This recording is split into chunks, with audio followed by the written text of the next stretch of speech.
A very good afternoon to you, wherever you are joining us from. Welcome to today's Twitter Spaces event discussing the role of values in Ghana's transformation agenda. Well, Ghana's national anthem, written and composed by the late Philip Beho, enjoins us to be bold to defend forever the cause of freedom and of rights. It also teaches us to fill our hearts with true humility, cherish fearless honesty, and help us to resist oppressors' rule with all our will and might forevermore, with citizens, including workers, politicians, religious leaders, journalists, school children reciting and singing the national anthem on daily basis. The big question is, are we upholding the values the national anthem teaches? Well, this conversation is courtesy the Ghana Compact, and I'll tell you more about this project shortly. My name is Portia Gabo. I'm a journalist with Media General, and I am indeed humbled to moderate this conversation today. Let me first take you through some ground rules for the conversation to kickstart. We begin with a brief introduction from our distinguished speakers, and then you also tell us 3 values you hold dear to your heart. Then I'll give a brief background to the Ghana Compact and start with the first round of panel discussion, after which I will allow for audience contributions and questions, and you can do so virtually by raising your hand, and then you ask your question. You can also ask your question in the comment section. We will continue with a second round of questions and hand over the microphone once again to you to react and ask questions. Then our panelists will also share their final thoughts with us. You can also do us the honors by sharing this conversation for others to also listen by clicking on the share icon on the bottom. All right, so let's delve straight into the conversation with a brief introduction from our speakers. Please do mention your name, designation, and 3 values that you hold dear and you do indeed cherish. Let me begin with the Lioness of Africa, Riala. Hello. Hi, Riala. A brief introduction. My name is Riala. I come from Fonsi in the Upper West region. I'm a singer, songwriter, dancer. And 3 values. Okay, now I'm on the spot. I'll go for patriotism, inclusiveness, and pride for my country. Being proud, yes. Great. Thank you, Riala. Let me now go to Sheikh Armiya Shaibu.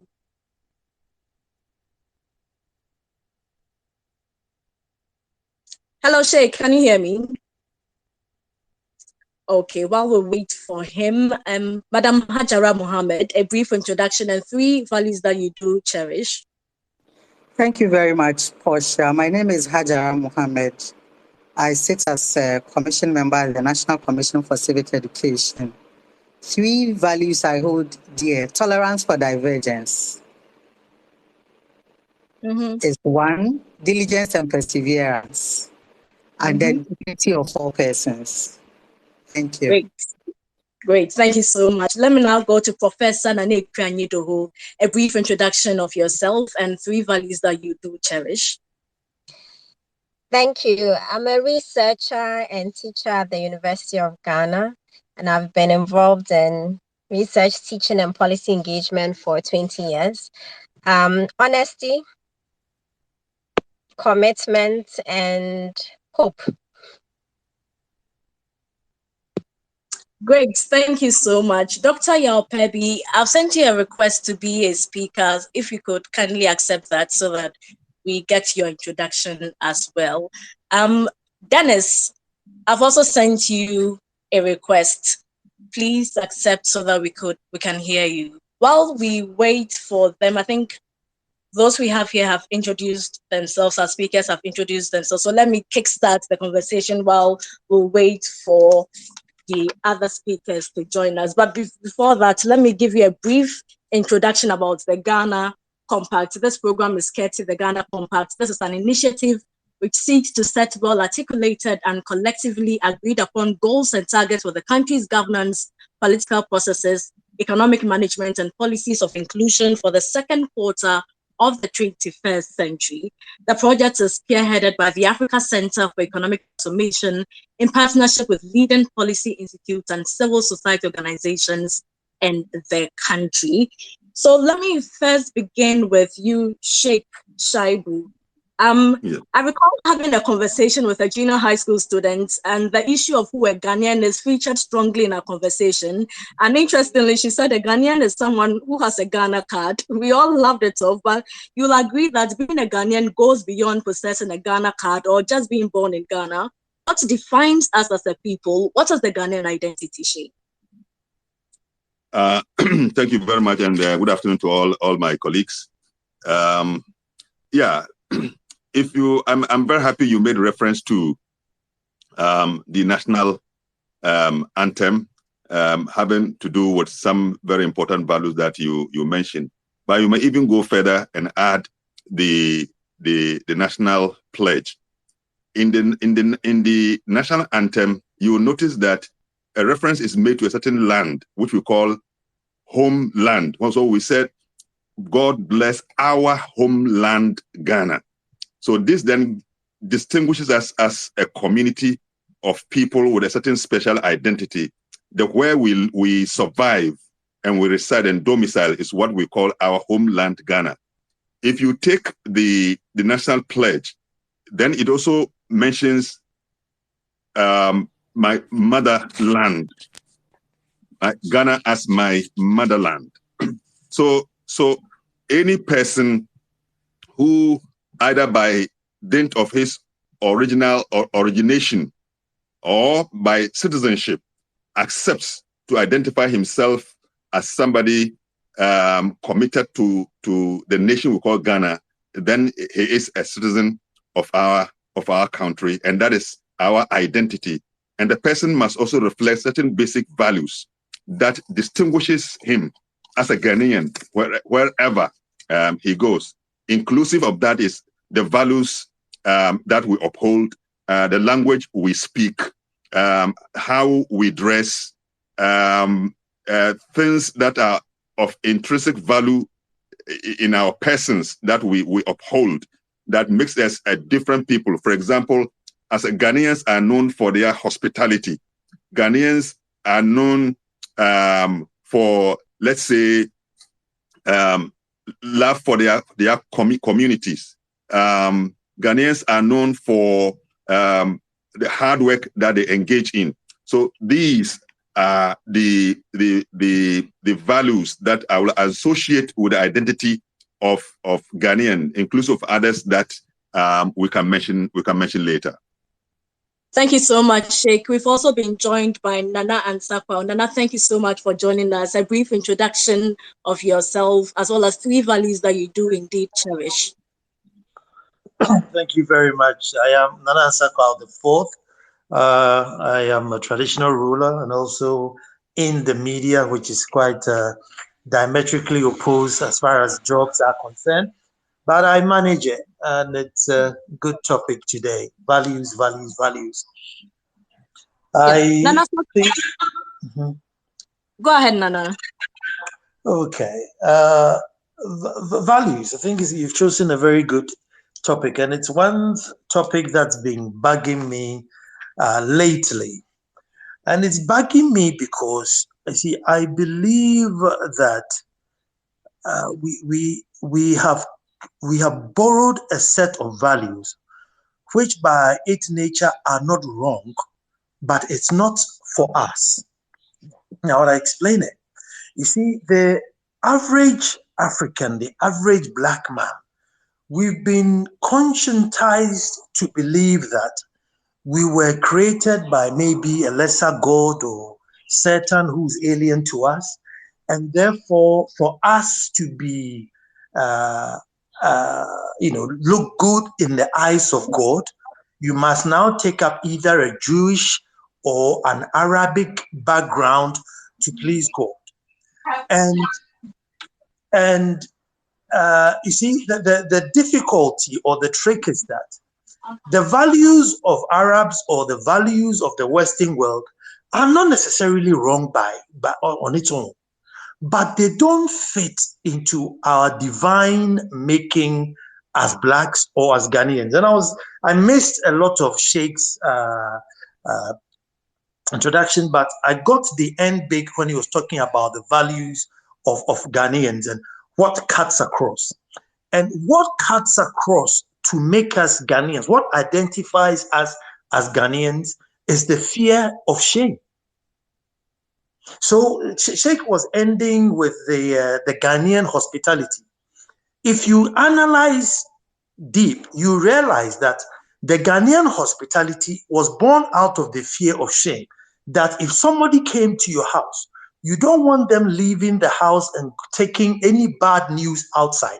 And that's why when somebody comes to your house, it's like, this is the chair. Who are you looking for? Should I bring you water? They'll go and tell the person, come back to you and say, oh, Auntie Mercy says, or Auntie Abna says, she'll be with you in a minute. Are you sure you don't want any water? I bet you any money, that same person giving you that hospitality, if you put them in a shop and a customer comes to the shop, they don't care. They don't care because there, that fear of shame has disappeared. So if we are going to look at our values, as simple and as funny and as, silly as it may sound, it is the fear of shame that held this community, this country together for us to be able to inherit pristine waters, because chiefs were afraid that it will be under their rule that waters will be tarnished, that rivers will be tarnished. It was under your watch that schools will be disgraced. And unfortunately, the values that we are copying comes from people who are afraid of guilt. The average European is afraid of guilt. They can't live with guilt. The average Ghanaian or the average black man cannot live with shame. You see, and we have thrown that away, and we are growing up. Our schooling system, our religious system is all based on the fundamentals of the fear of guilt. But God, in his making, did not put guilt in us. So, the average black man, if he went into somebody's farm today and stole cassava and nobody saw him, there's no way he's going to come and confess and say, oh yes, I stole the cassava. Alternatively, if it was a European, the chances that they will come back 2 weeks later crying, say that, listen, forgive me, I did wrong, I went into your farm and took cassava, is very high. So for us to build this nation, and bear in mind that, you see, people are not born good or bad. People are born empty. People come to this world empty, naked, and probably with the fear of falling. It is up to us to imbibe in them that fear of shame, that under no circumstance do you bring shame upon your name and upon your family. So if I break it down a bit, if you look at the way a child naming takes place in Ghana, today, and somebody will give birth and straight to the church to go and name it because they think that the naming that is done at home has got some hedonism behind it. Now, for an African child to be deemed legitimate, he must be named by a man. It doesn't matter whether the man is married to the woman or not, but a man must come forth and say, this is my daughter, this is my son. And I'm going to name my son after Sheikh Arimuya. Why? Because he's a very noble person. Now, before I do that, I will have to approach Sheikh and say, Sheikh, I've given birth to my son, and is it possible that I can name him after you? Sheikh could then give me the permission to say, yes, Nana, go ahead, name your son after me. So I call my son Arimuya. From day one, everybody starts calling my son Sheikh. Now, in Africa, it is a woman that gives birth, but the community is responsible for raising that child. So on the day of your naming, the community will be present. Your father will come, and I will explain to the community why I am naming my son Sheikh Arimuya. Because he's a noble man, he's an upright man, he's got dignity. Right. Yes. Now, right. the community, from the day that child starts growing up, if he goes to misbehave, they'll say, hey, Sheikh, don't behave like that. You were named after a Sheikh, so you can't behave like that. All right, interesting submissions, Nana. We'll come back to you, but let me go to Professor Nana Anyido. Do you agree with what Nana is saying? Are there elements in our social constructs that shape our values and the way we relate to each other? Sorry, Nana said a lot of things that were very interesting. Which are you referring specifically to? He's saying that being afraid of guilt, we cannot live without shame. Yeah. Oh, okay. Well, it is true that we respond to both incentives and punishments. So if we fear shame, and we are not really a shame-based culture, we are not an honor-based culture, let me put it that way, to the extent that perhaps the Arab cultures you referenced are, or even East Asian cultures. But yes, as human beings, we respond to positive reinforcements and negative reinforcements. So rewards and punishments, if you like. And some of that reward and punishment can be intrinsic, how we are made to feel about ourselves, what we think about what people think about us. And then some of it is very concrete, whether we get money, whether we get promotion, and so on. I think what is really important that I want to pick up in what he said is that we learn our values from what we hear, at home, in church, in school, in the public arena. And then also what we observe. That's even more important, what we see other people do. But really, the main thing, the thing that's most important is, what do we see as rewarded? What kind of behaviors and values do we see as rewarded? Is spoken about positively, is reinforced. And what values do we see that are punished or spoken about negatively or censored? It's not enough to tell people don't steal. That stealing might be rewarded. It's not enough to tell people to do the right.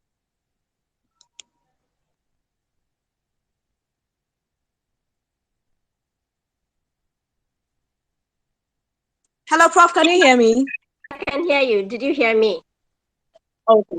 Yeah, you went off momentarily, but we had your submission.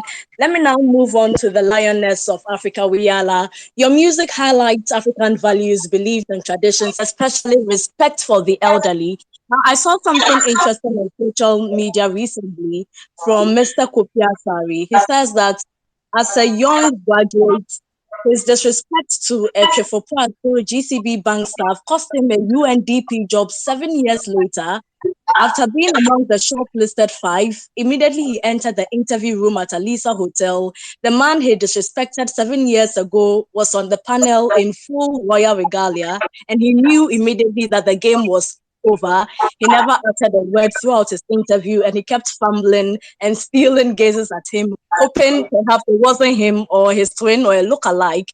And in self-denial, he said to himself, if he had known that this man was going to become the paramount chief of Techiman and a prominent member of the National Peace Council, he definitely wouldn't have disrespected him. And that's what many people think about the Gen Z generation. They claim Gen Zs do not respect this. Do you think there are any generational differences in how values are perceived and embraced? Yala. Yes. There's a proverb in every language, in all regions, and I think we all share the same proverb. So treat people well, for you don't know when next you meet them. Maybe not in years' time.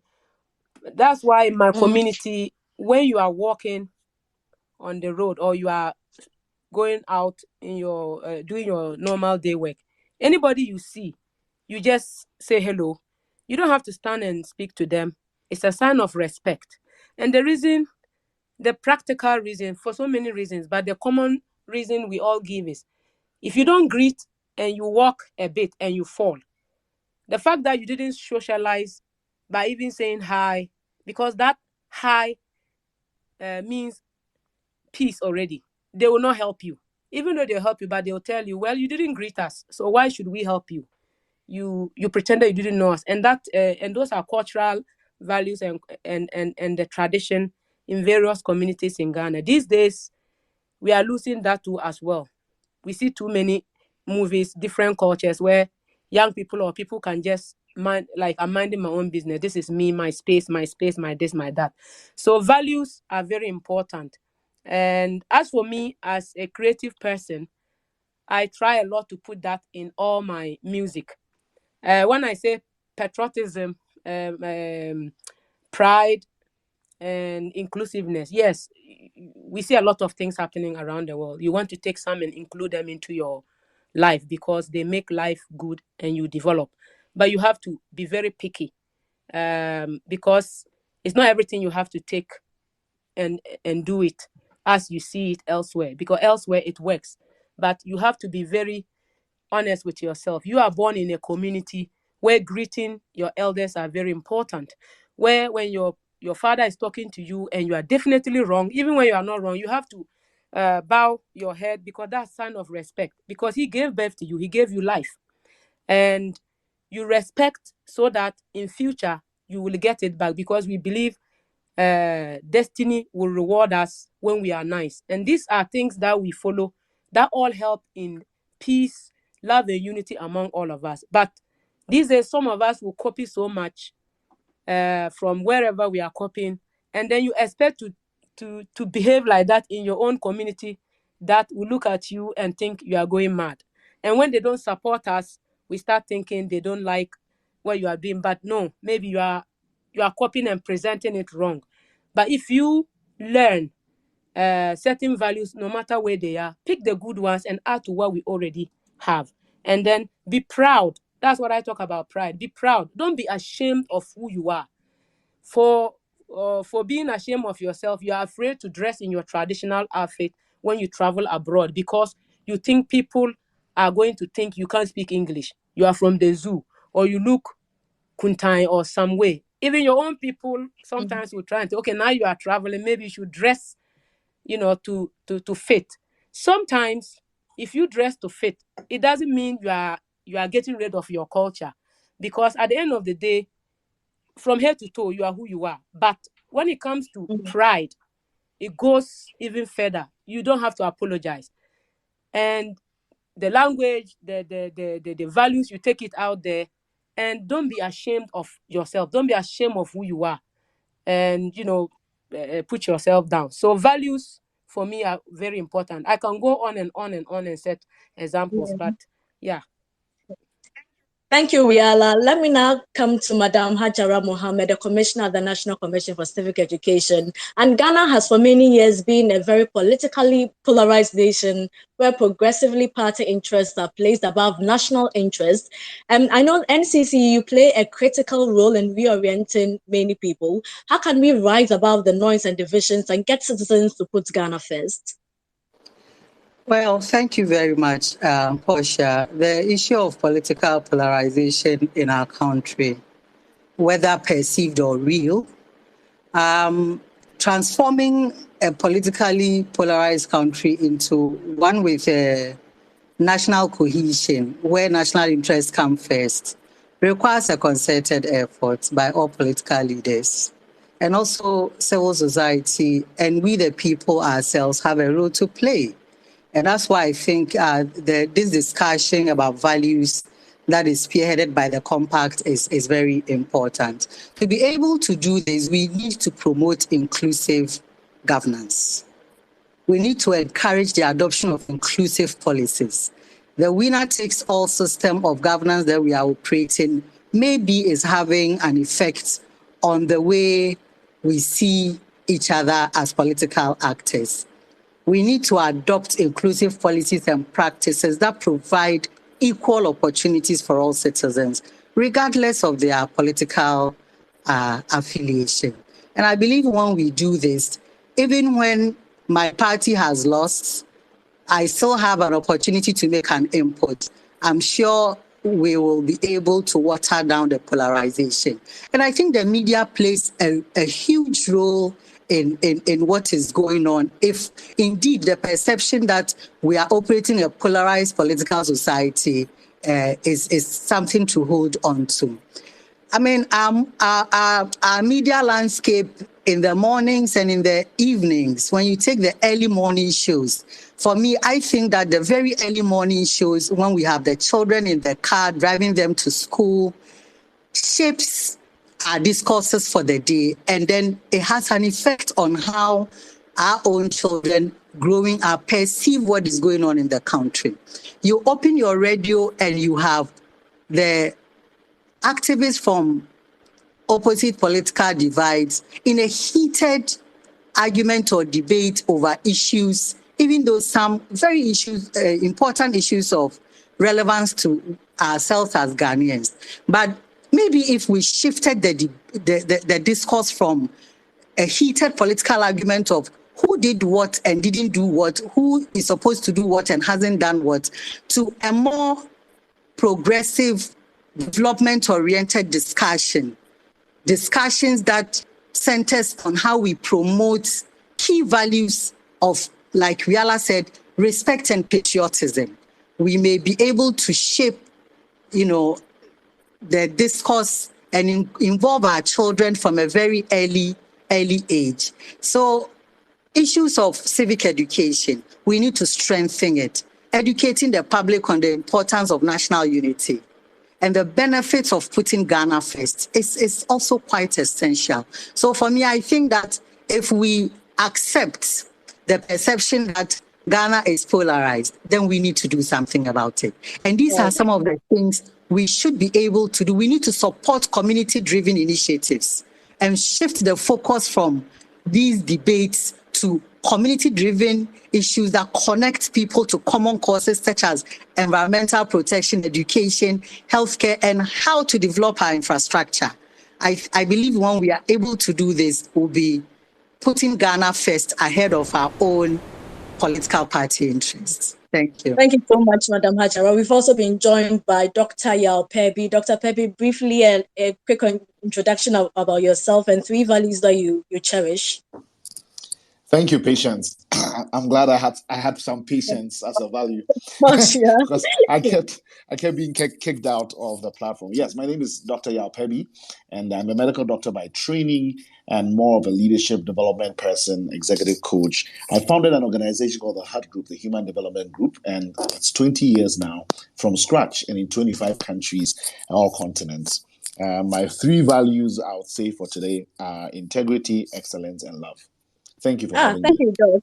Now, Doc, last year you wrote an opinion piece on values, and let me just summarize it. You told the story of a man who traveled from a developing country to a more economically advanced one in search of a better life. You went on to say, upon arrival, the man was shocked to find out that no one managed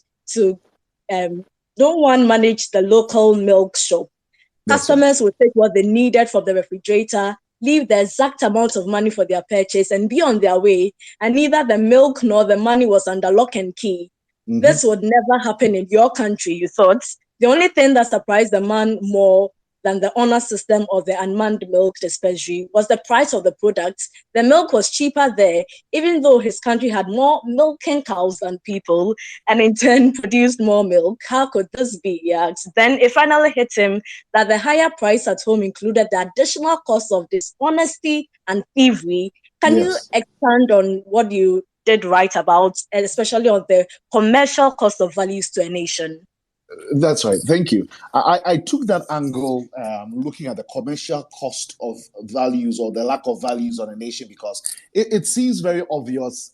It is very obvious that what we value most in our country now is money and material possessions, is greed and selfishness. The very things Ephraim Amu warned us about. And by the way, he wrote Yenara Asantini in 1929, even before we became Ghana. So the signs were there. Pesemi Kubinya and, Nimdien Trasu and all of that.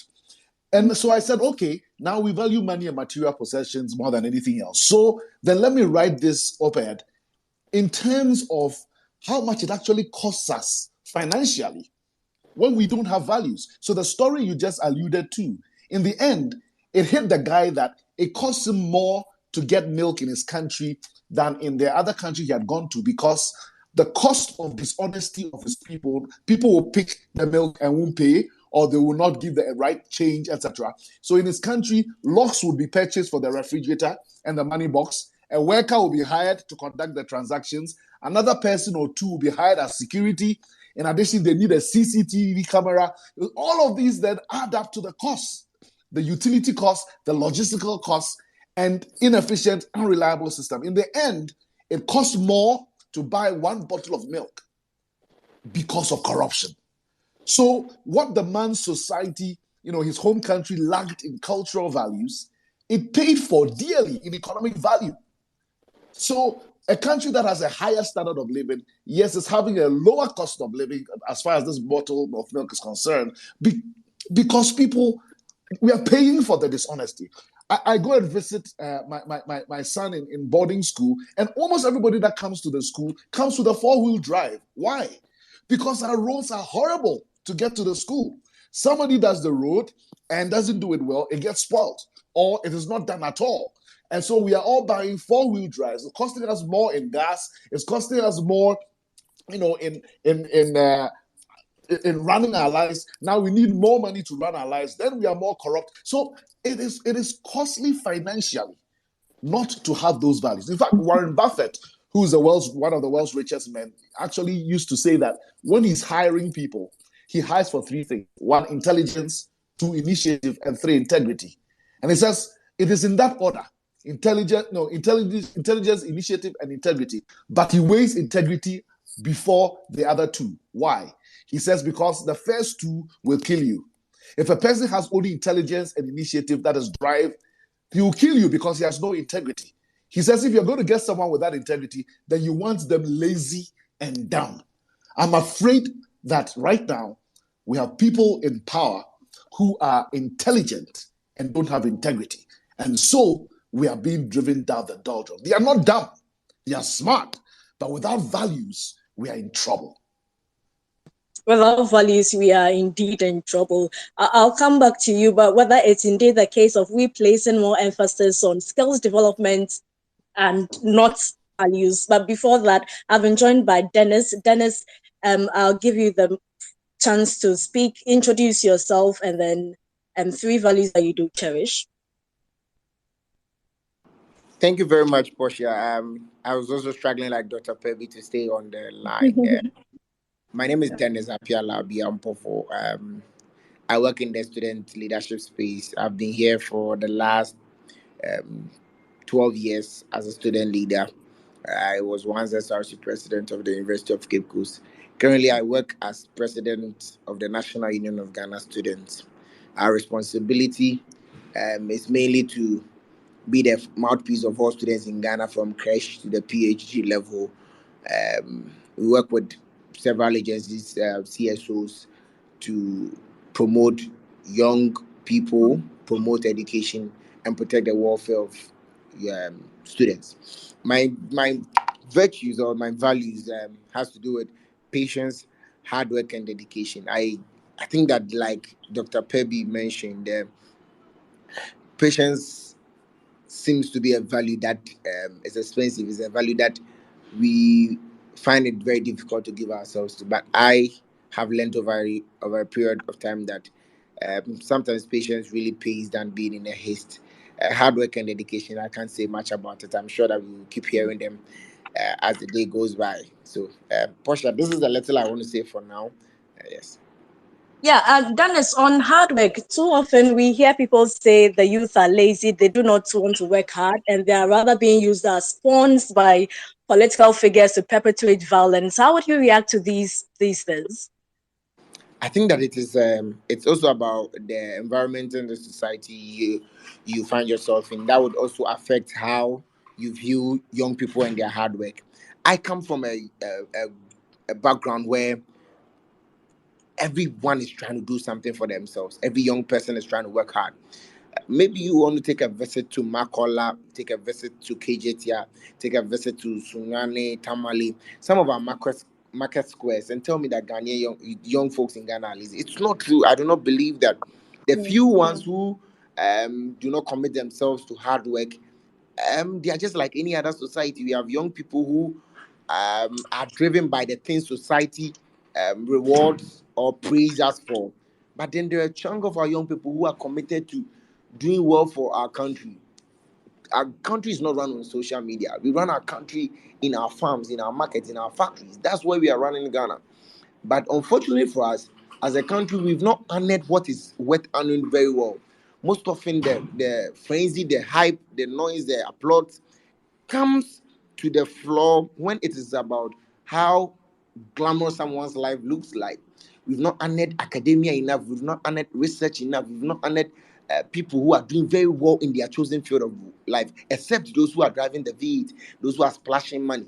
So sometimes it clouds our judgment on how we perceive our young people. But if you take a visit to where really Ghana is, we are hardworking young people. Indeed, hardworking young people. Thank you so much, Dennis, for your submission. Let me come back to you, Nana and Sakwao. We are having a serious problem as a country, especially when it comes to illegal mining menace. And for many people, they are disappointed, especially in our traditional leaders, those who are expected to set the values for us to follow. Unfortunately, in their communities is where the illegal mining is ongoing without they speaking. What has gone wrong, Nana? Everything has gone wrong. Well, it's very unfortunate. It's a price that we won't be able to pay in the future, and maybe for the lack of consequences, these things will continue to happen. We are divided. Say we are polarized, and so when you try to discipline a particular group of people, you are blackmailed with votes, and therefore those in leadership are always a little bit handicapped in putting the foot down and cracking the whip, because if you do that, you won't get a vote. And this has persisted so long, and we have gotten here. But you see, I've listened to all the speakers, and just this question that you're asking me, you see, the fundamental root, the fundamental root, which Dr. Pebi made reference to Frimamu, and he said in his song, Yano Mebibrima, and he says, that the greatest fear of the black man is shame. Shalim, as soon as the black man does not care what you think about them, we are lost. And that's prevalent in chieftaincy, and therefore chiefs who once upon a time thought about the unborn, the living, and the dead are the ones digging their rivers, because they don't care what the unborn will come and drink. They don't care what they will account to their ancestors, and they don't care about the living. So once we get into this mode, we can all have this wishful thinking, oh, I want integrity, I want honesty, I want this.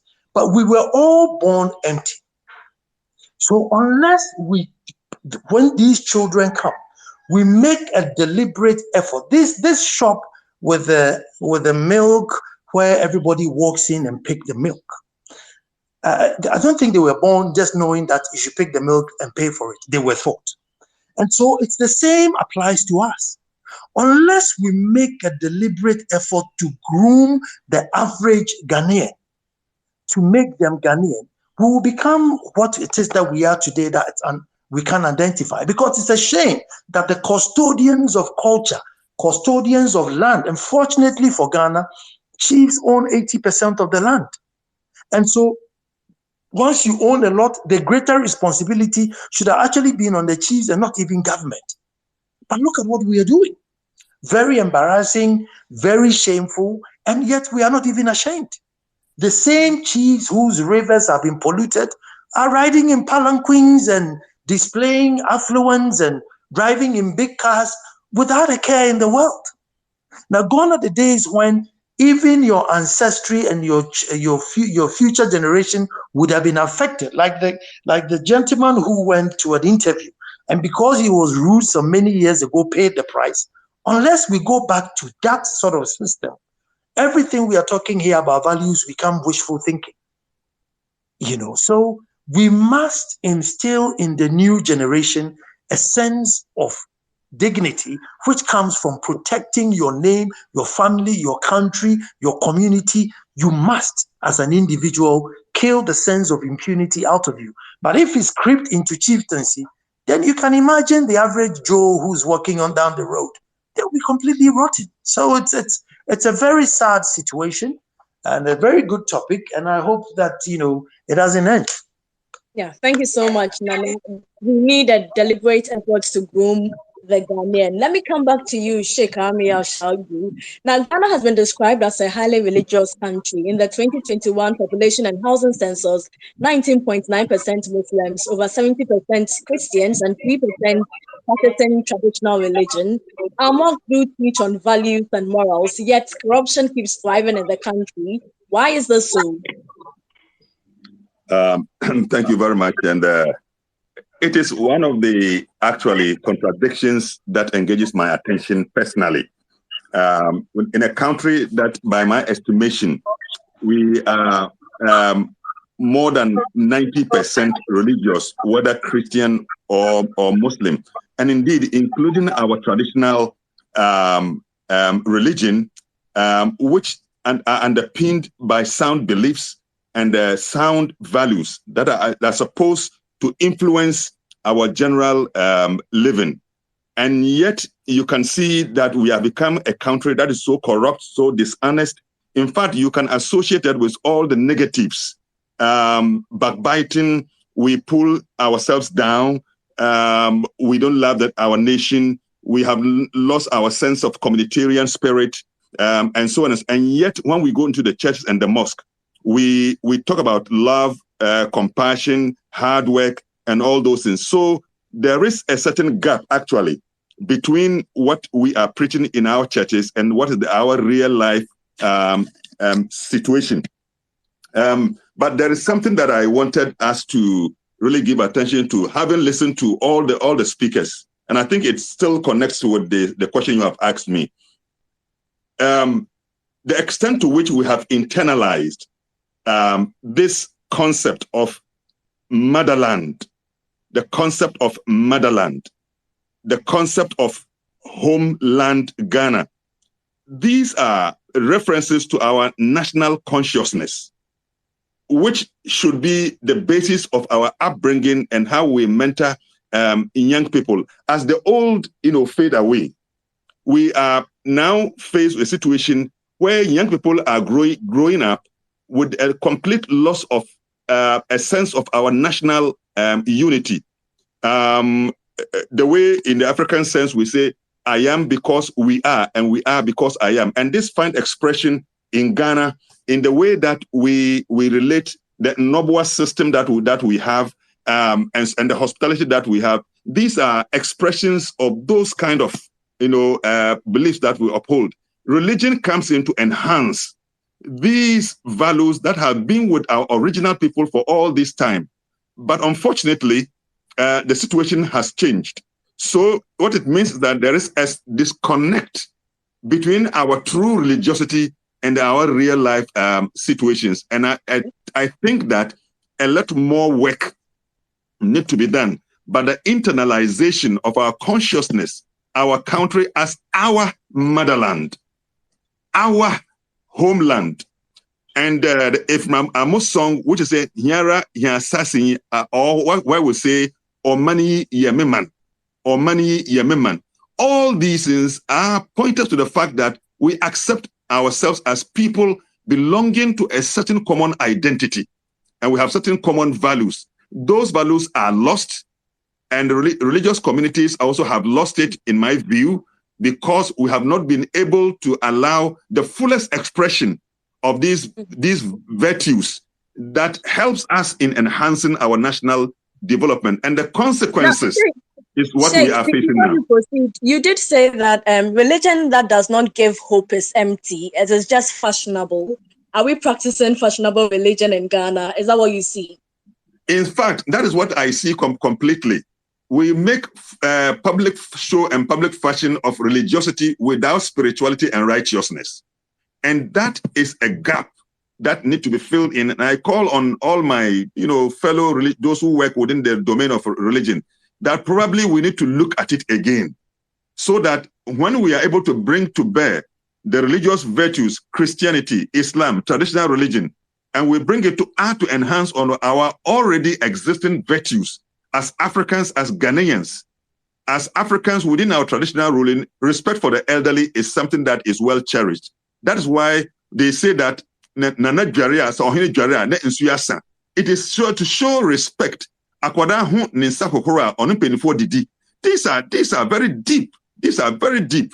And in religion too, you find that we are taught how to respect the elderly, how to be hardworking, how to show sympathy, empathy, how to be caring.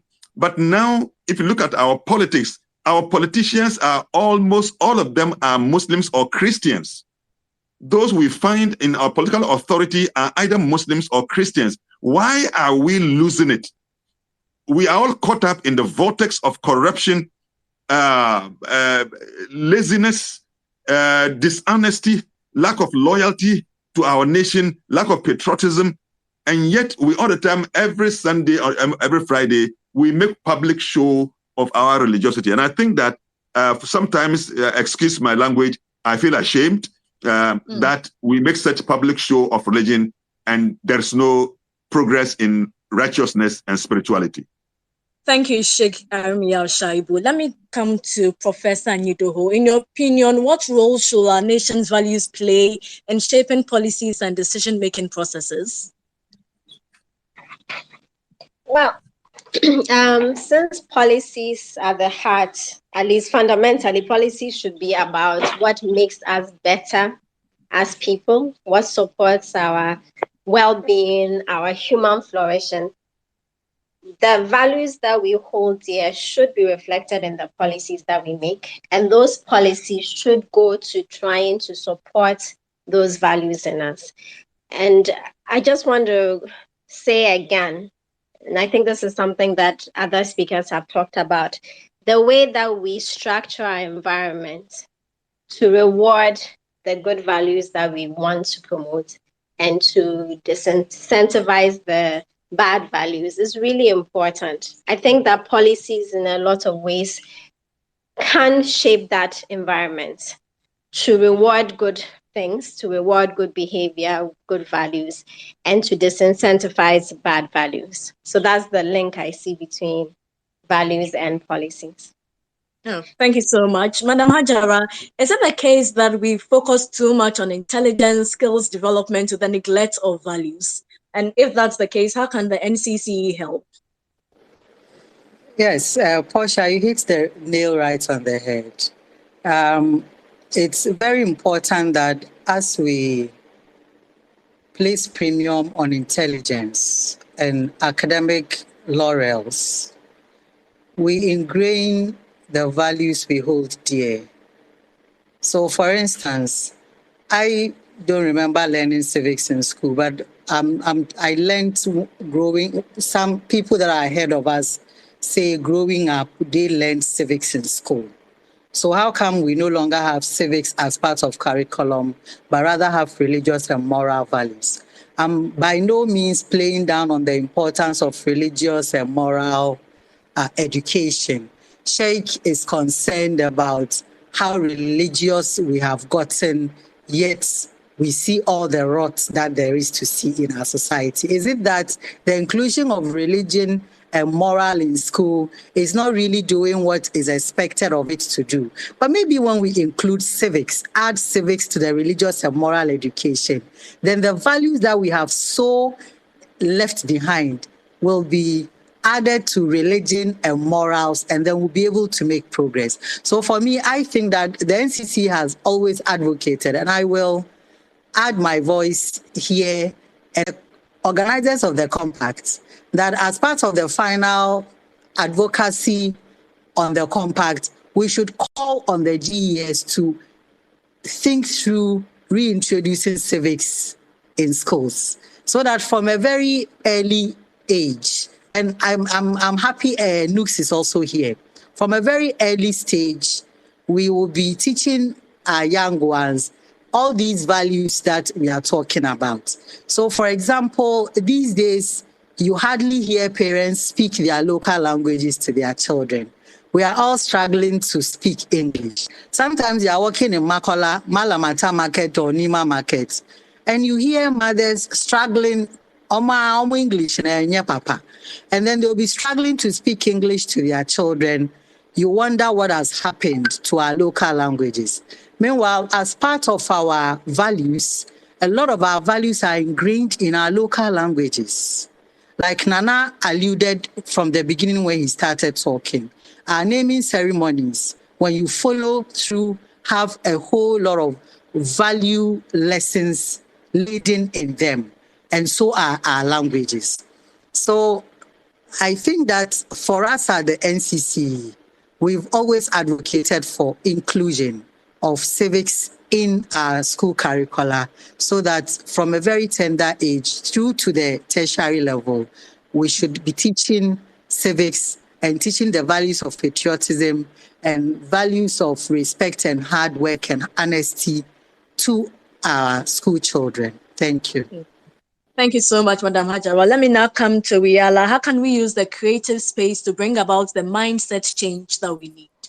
The creative space for me is one of the most important spaces, in fact, worldwide. For example, when somebody who is not from Ghana wants to visit Ghana, the first thing they do is they go online and they check out pictures, videos. They'll check out the food, the people, music, politics, everything. And who puts those beautiful videos and music and pictures there? The cameraman, the artist, the musician, the actor, the movies. Whatever we put into visual art is how people are going to perceive us. If we show Ghana beautiful, friendly, sociable, the music is good, everything is visual art. That's one aspect of creativity. But if we don't put the right people in the creative space who really care, they are patriotic, they are proud, they care about the values, not just the financial aspect of it, trying so hard to compete financially. But these are people who love their work, is their natural giving talent. They'll project Ghana beautifully out there to the world. Then we are going to be lost because people will see first before they even listen to the voice when they are coming to visit Ghana. So creativity is very important for us in Ghana to change the mindset. What we put on TV. You know, there are some countries, if you post a video where you are inventing things, China is one of those countries where you are inventing or creating or doing something that is going to put the country's name out there in a good light. They make sure that the algorithm, I hope that's the word, they make sure that you get more views. If somebody is doing something that doesn't bring any value whatsoever to the country and behaving like, excuse my language, a fool or an idiot, because that person is going to define Ghanaians, because that is a Ghanaian in your face. Whatever they say or put out there, it defines all of us. So we, the creative people, we really have to make a conscious effort. Whatever we put out there, whether music, films, poetry, language, everything, because creativity rules the world, they say, and media included. If only they can channel and focus more on the positive things, the things that truly represent Ghana in a good light, and which will entice people to even come into our own country to invest. And apart from that, the children are watching. What are we doing as creative people to impact the minds of our young ones?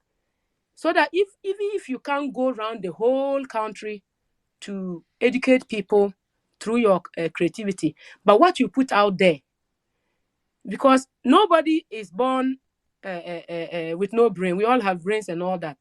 And like Madam was saying, through when you are driving, you have the child listening. If there are things the media can talk about, because creativity goes big. Creativity doesn't just mean singing and dancing. There's so many things. I think that will really, really help us as a country. But here we are, when something is really ridiculous and funny, and we laugh and then we put it out there, forgetting that it's not only Ghanaians that will watch or listen or see. Now we have social media. That's why I'm bringing in the media. If only we can focus, like my brother was saying, there are a lot of young people out there working, sweating, breaking their backs, but they don't get the visual and the appreciation that they need. If we can promote some of these positive things through our works, and the children watch, and we give less attention to things that have no importance whatsoever, just for the funny and things that doesn't make sense, we keep them out. The young ones will begin to understand through social media, because it's very powerful too.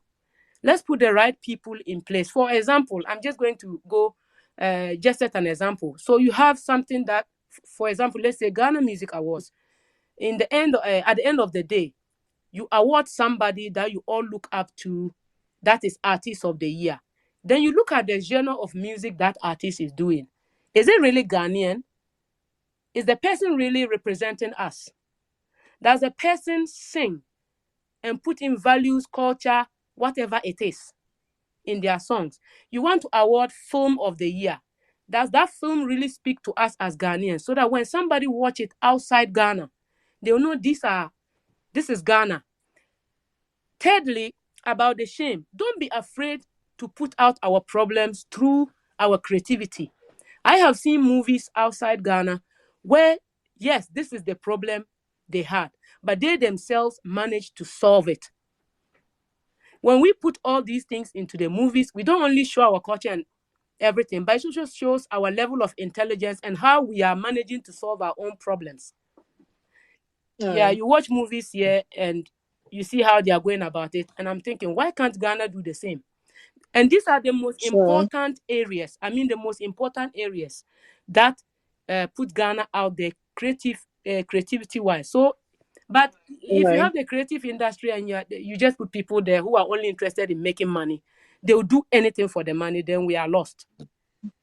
All right. Thank you so much, Riala, for your submission. Let me come back to you, Dr. Yaw Pebby. Are you worried that in a rush to catch up with the rest of the industrialized world, we are focusing rather on infrastructure, industry, and education without values-based foundation? So, for example, Africa Union, we've set an agenda 2063, which is being fueled by science and technology. However, we still have building collapsing on us, people building on waterways, people who have shared their responsibility for the houses to even be built on the waterways, people building on earthquake-prone zones.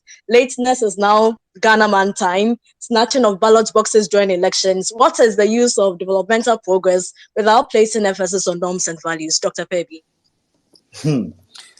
Portia, you're asking all the right questions today. I absolutely feel that we, in our rush to catch up with the rest of the industrialized world, we are focusing on infrastructure, industry, education, all of that stuff without a values-based foundation.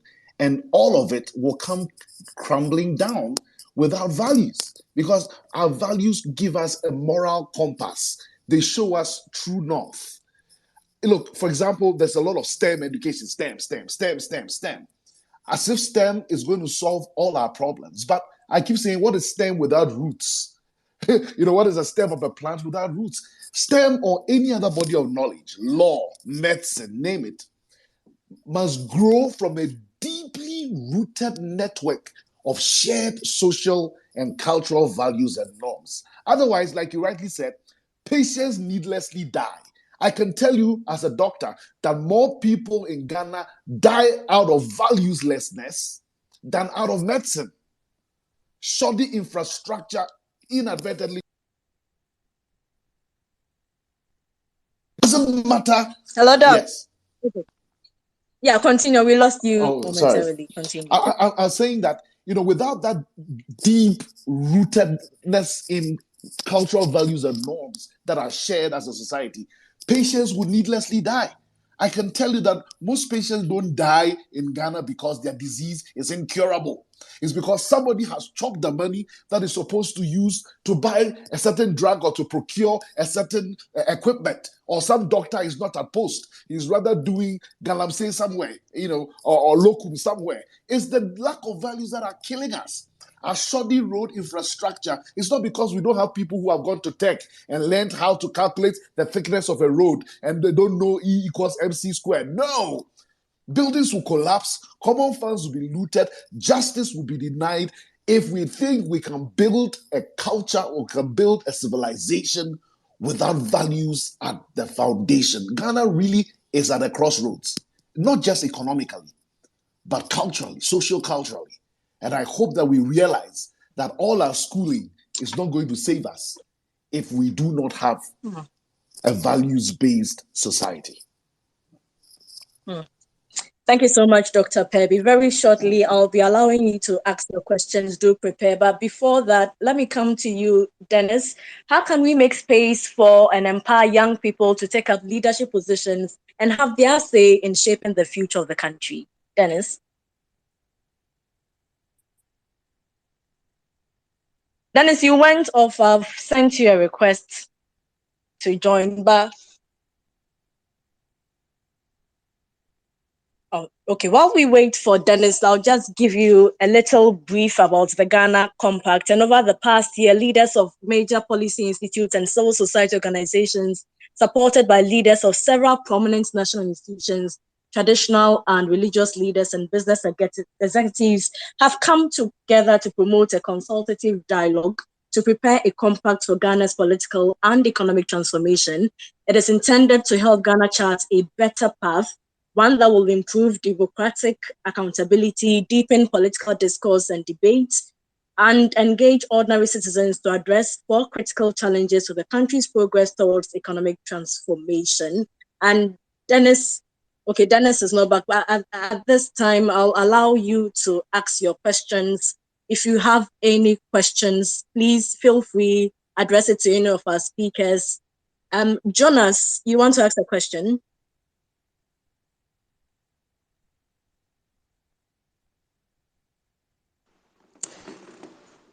Well, not exactly. I just really want to commend the speakers for very insightful conversation. I think these are issues that should be on a larger scale. We should be discussing as a nation. Unfortunately, we have much of the what we would call the harder subjects, but these go to the core of the fabric of society that we should all know. Perhaps maybe what will come out as a question would be to find out at the basic level, because I believe from what we are saying, it looks like it would be good to have some of these education, especially at the basic education level, where most people at least pick the foundation of our education. Do we have such subjects or these kind of values taught from the basic school level? That is something that I want to put across. I know from the GES, we've over time had series of different subjects in the basic education curriculum that kind of seek to push some of these subjects. But especially when these days we are seeing that even some of these textbooks, we are having issues and it's generating controversies. I think that as stakeholders, we should look at the basic school level and how some of these things can be introduced into the curriculum to fit into our upbringing. Thank you so much, Jonas. If you want to ask a question, please request and then I'll enable you to ask your question. While we are waiting for people to ask their questions, I'll read out something for any of us to answer. So there's a piece I saw on social media, and the person says, the last time robbers attempted robbing me, it was by a main road with heavy vehicular traffic and many passers-by, yet I had to fight alone with people looking on until the robbers realized it was getting overstretched and ran away.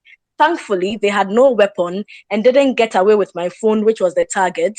After the robbers got away, people started getting close to me to ask what happened, but I was furious, ignored everyone, and walked away. On my way home, I was processing everything that happened. I was anticipating that someone would have come to my aid, but nobody did. That was when I had a stark reminder of what our society is gradually becoming in the wake of mind your own business mantra. It wasn't always the case, I told myself. Back then, thieves couldn't boldly approach you publicly because they knew that the people around would not let them have it easy. So what's changing? Perhaps everyone is minding their own business now.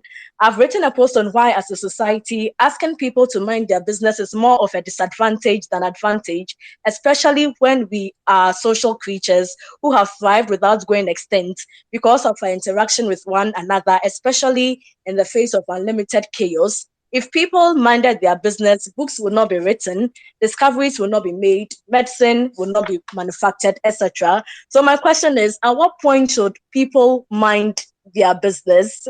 Any of our speakers can take this up. Hello. Yeah. I think for me, is few things that comes to mind. What Nana said, value. You see, we are still in this mind of copying, mind your own business, and the sense of the values that we are talking about is what is happening to us. We are copying so much. I don't know where we are copying from. Where it used to be an extended family, when one woman cooks, whether your mother is around or not, you all ate from her kitchen because your mother went to the farm and she's keeping late, or your mother is not around. You could leave your child with somebody to take care of. Now it's just like you, your husband, yourself, because we have watched so many telenovelas and other things of such nature. Now, mind your own business on that road. You see, if we had kept our values, I'm sure those days, whoever is sitting next to that car will say, hey, we all better go out and help our brother because we don't know what they'll do after they rob him. Maybe they'll come to me, which was a short while saying we used to say, when your neighbor's roof is on fire, you have to help your neighbor to put that fire out. You don't know where the fire will spread to. So the values that we are losing is what is happening here. You see, everybody is becoming me, when it wasn't like that. But that's what I'm saying. The copy blindly, in a way, is really, really affecting us. That is what, in my opinion, I think. I can elaborate more, but yeah, let me pause here for another person. Thank you. Nana, you wanted to comment on this? Yes, I want to comment on this one. Once upon a time, I grew up in South Odoko and Dansoman. And as big as the estate was, you knew about maybe 60% of people living there. You had some relationship with them. The 30-40% that you did not maybe hang around with them, at least you knew who lived in the house. And so if I was going out and it was late, not only do I have to sneak from my mom and dad, I have to sneak away from Major Plange, Lawyer Combe, everybody on the street. I had to sneak away because if anybody saw me at that time of the night, they'll tell you, go back home, Nadiasa. And you come back from school and you literally left your house to play with the next door neighbor and the next door neighbor, next door neighbor. But today, I don't know what is happening to us.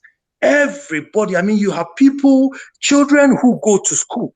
Yeah, they go to school, they come home, and that's it. They have no friends to play with. It's TV, iPad, iPhone, until it's the next morning, and then they go to school. Once you pick them from school and they come back home, that's it. No children contact until they go back to school. And it's a very strange phenomenon that sometimes I ask myself, what sort of world will our children grow up in? I went to Martin de Porres, and till this day, I have a network of Martin de Porres people. I have a network of Accra Academy people, and children are going to school today. After school, there's no contact. So, it's not surprising that everybody's there thinking, I have to mind my own business. But you can't mind your own business because no mind is an island. So these little values that we copy, elsewhere, yes, you can mind your own business and it's fine for them because their social structure, allows you to mind your own business. But with us, the social structure does not allow you to mind your own business. You have to mind your neighbor's business. And so these values that we keep talking about, if we are not careful to make sure that these are our indigenous values and there's nothing wrong with it, we end up becoming strangers that we have become. Can I make a contribution? Thank you so much, Nana. I've seen Madame Yeah. Osiko Jaba. You wanted to ask a question.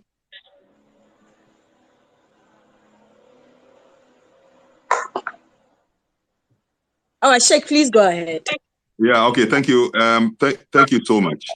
I think that there's a basic philosophy which we have lost, which has given rise to the kind of scenario that you just painted. And that philosophy is what we call the communitarian spirit of our social living, communitarian, and that is given the clearest expression in how we live in the compound houses. Now, in the compound house, there is no division. Everybody is another person's carer, and we have the fullest expression or practice of the maxim that I am because we are, and we are because I am. That's why we find the fullest expression of this as a maxim of our social living. That is no more. And that is why we see somebody under attack and nobody is making the slightest attempt even to save the life or to protect the particular person. Now we have something we call the gated communities. Even inside the gated communities, we are living in smaller circles. Every house is well closed. Children don't interact. The parents are teaching children not to get involved with other children. So how we lived before when we were children, we mixed up and there was no division. We were protectors of each other. Now all these things are no more happening. When you come even within the religious circles, I mean, love thy neighbor as thyself. How should we give practice to this?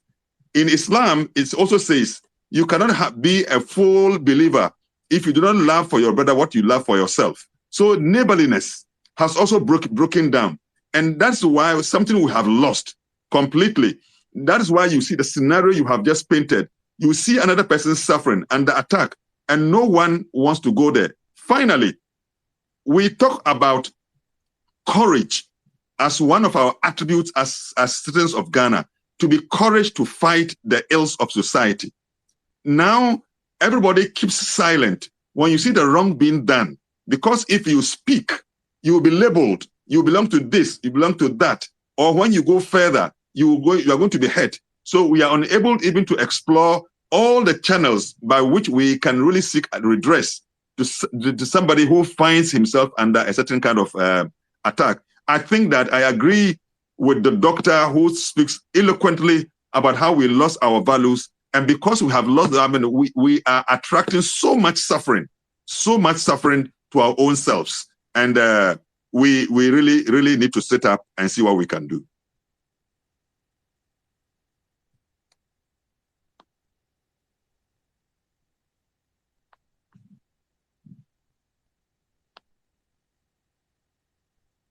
Hello? Hello, I think Portia may have dropped off. Hello. Okay. Yeah, I think you broke off. Okay, sorry about that. We are having challenges getting people to ask their question, but I saw one question for Mavis. She says, thank you, speakers, for your excellent interventions. And her question is, how do we go about resetting our values and hold each other to account? I'll give this to Madam Hajara.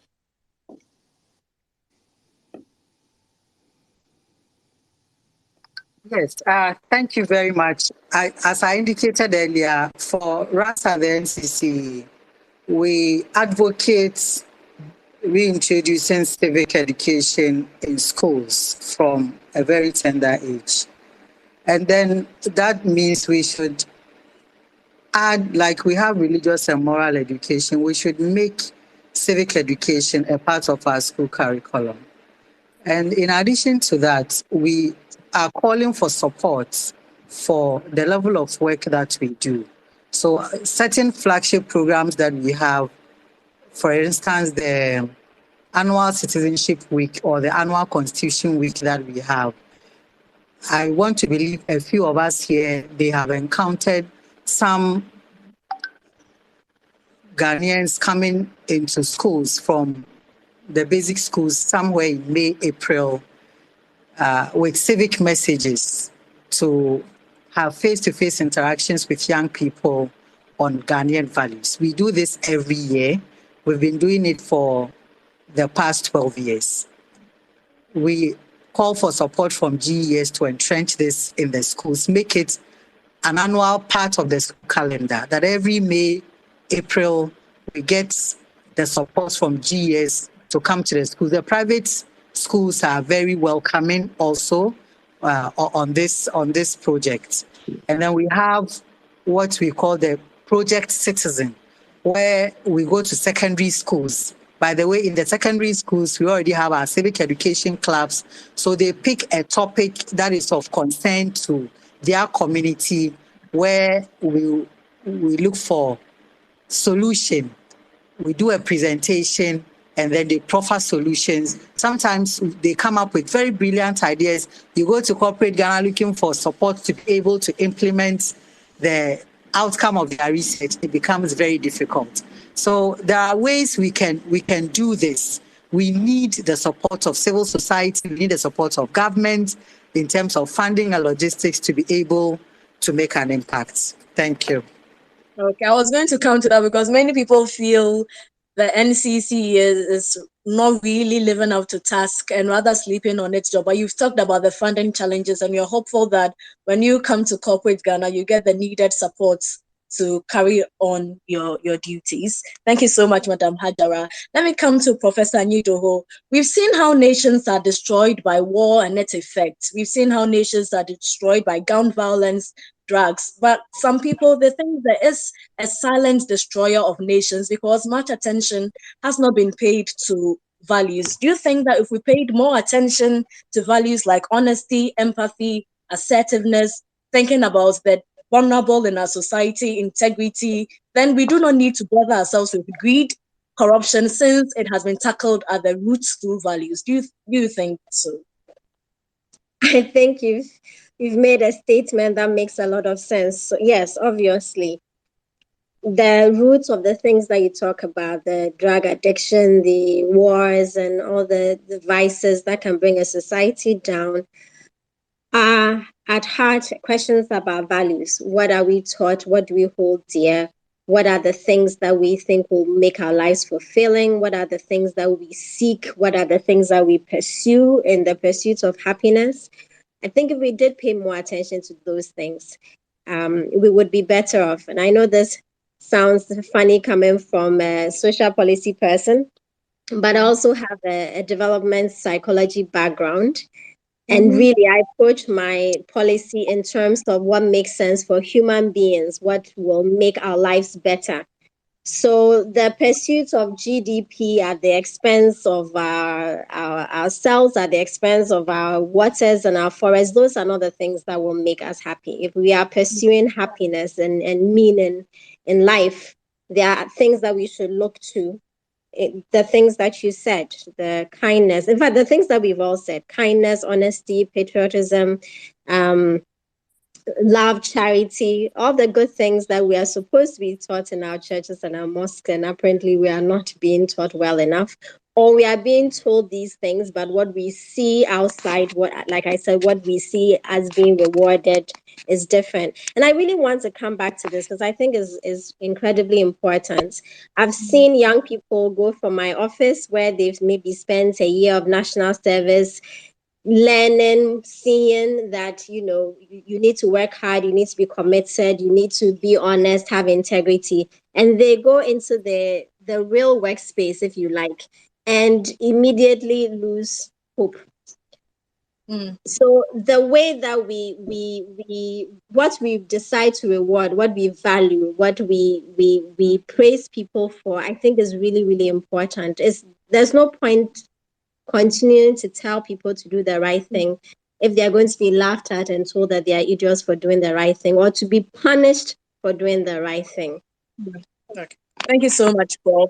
Dr. Pebby, the late Prime Minister of Singapore, Lee Kuan Yew, said once a political system has been corrupted right from the top, from the very top to the lowest ranks of bureaucracy, the problem is almost impossible to solve without a revolution. Do we need a revolution? Absolutely.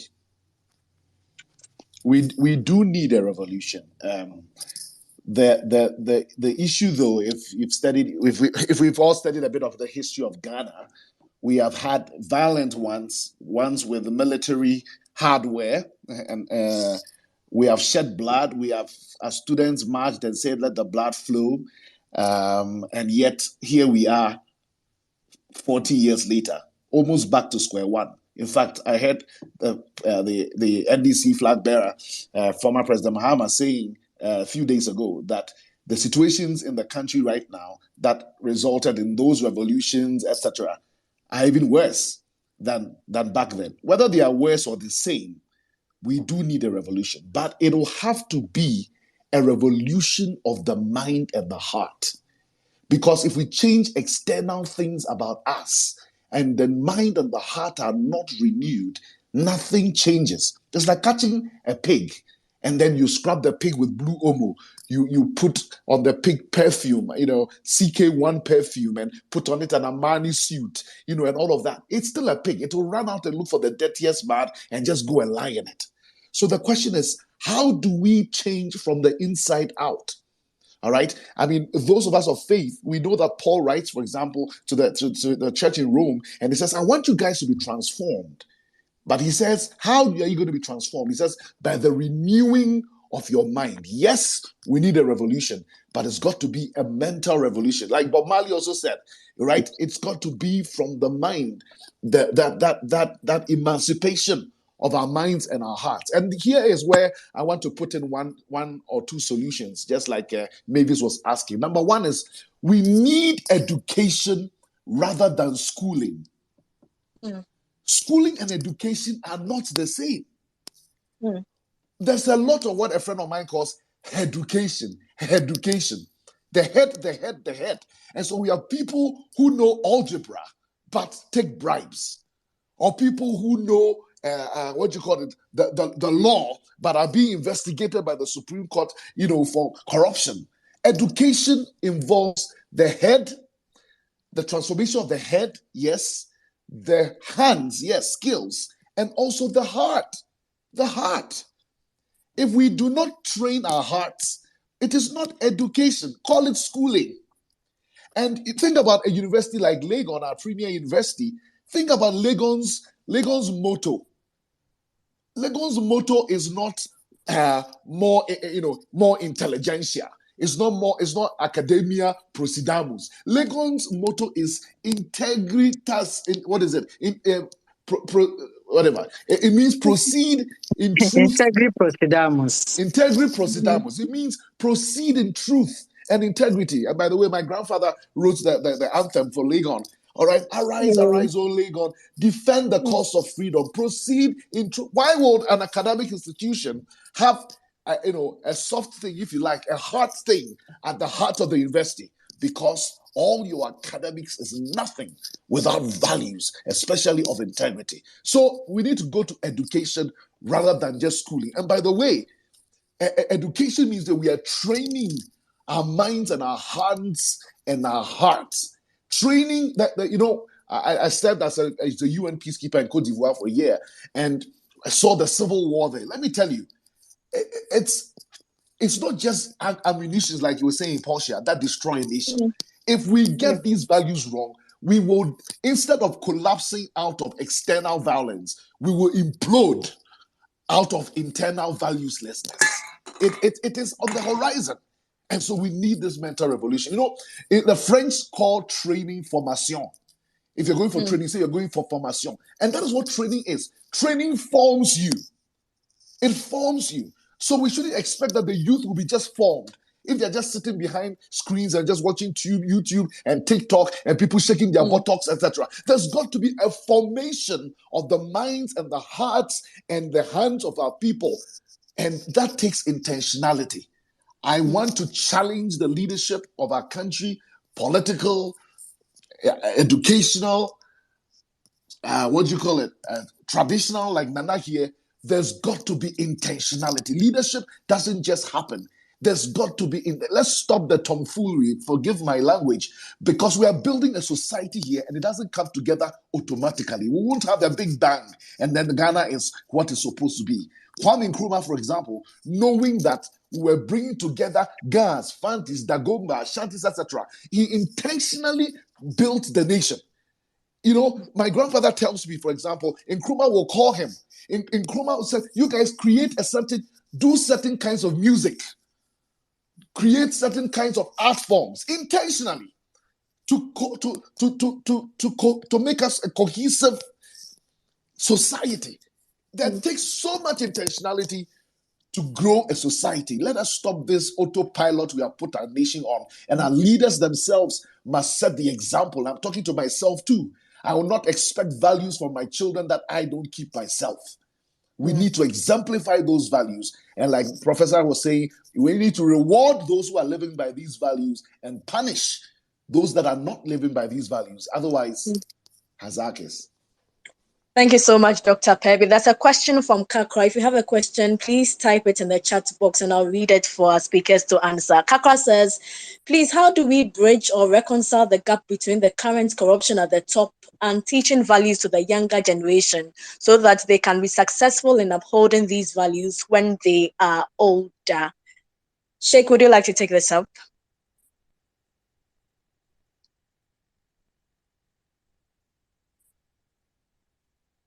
Sheikh Shaibu. Already I have been reflecting on the gap we see between the younger generation and the old generation, and how we also have been observing the deterioration or the complete erosion of our values, giving rise to the kind of circumstance in which we find ourselves. The solution, I think, one, the role of the family must be emphasized. The role of the family, because every single person is born into a family. And the family is the immediate social environment where the child begins to develop the values. So over there, we have a very big duty. The father, mother, members of the family, both immediate and extended. The role that we knew before, that when you are in a family, even extended family members are able to check and correct you, and in fact, inculcate in you something we call family values. Family values. Those one. Secondly, at a school level, I like the idea of doctor who makes a distinction between education and schooling. But to bridge the gap and to fuse the two together, the role of the teacher is so important. How can we ensure that, what kind of training do we give our teachers that they can really, really represent true and authentic role models for our children in the form of training that we offer them? That for me is so important, that we really embark upon a certain project, if you like, of a certain kind of transformation that will lead to the internalization of the values that we uphold, so that we don't see our lives as different and our values. The lacuna is what is giving rise to what we are seeing today. So going back to our compound house system, where every child in that house can be checked by everybody, and then our institutions, our democratic institutions. I like Hajara's point about the role that the NCCE should be playing. These are institutions that have been put in place. Unfortunately, even the resources that they need to be able to carry on their work as consistently as possible, I don't think that any of the political parties or political authorities are interested to really give them that. So because of that, we live in a gap. Institution is there to really work to fuse, to really fill the gap. Finally, the role of moral and religious education, for me, it has been a complete failure. Somebody who I'm really somebody who upholds religion very well, but it has become a subject of academic importance. So students are taught to be able to pass examination, but they don't imbibe the values that these religions are teaching: Islam, Christianity, and traditional religion. And I think we need to change that. Sheikh, thank you. You did indeed emphasize on the role of the family as a strong pillar of society. It brings my mind back to Admiral McRaven. He once said that if you want to change the world, make your bed. Indeed, it starts with the family. And then Rudyard Kipling said that give me a child until he's 7, and then you may have him for the rest of his life. William Wordsworth says the child is the father of the man. It emphasizes the importance of children. So we have to go back to the basis, going back to teaching and inculcating these values in the children. But let me come back to you, Wiala. If we are talking about a revolution, what kind of revolution do you want to see, Wiala? I want to see a revolution where, when it comes to creativity, the government is involved because they have the muscle. Because these are people we put in places where we trust they can do the job for us, where they serve, in fact, they serve us, not to be feared. We put them in position to serve us, and they have the power to make a lot of things happen for us because they become the mouthpiece for all of us. In the creative arts, to make the Ghana we want to see, or the Ghana that will develop, they really need to help.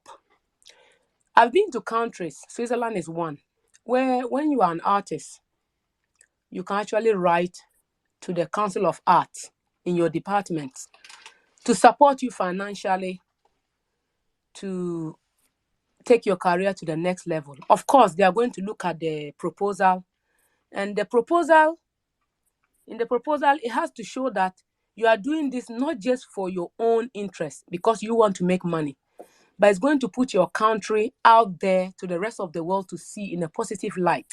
That will invite people to come and invest so that your country will progress ahead. I would like the Ghana government to do that too. Young people, I'm adding what my brother Dennis said. They are not lazy. They are very hardworking. Unfortunately, what we see on social media should not define the rest of the young people. There are so many young people out there working, especially in the creative arts. So much talent. When you take one artist and you support them, you're not only supporting one artist creativity. When I make a music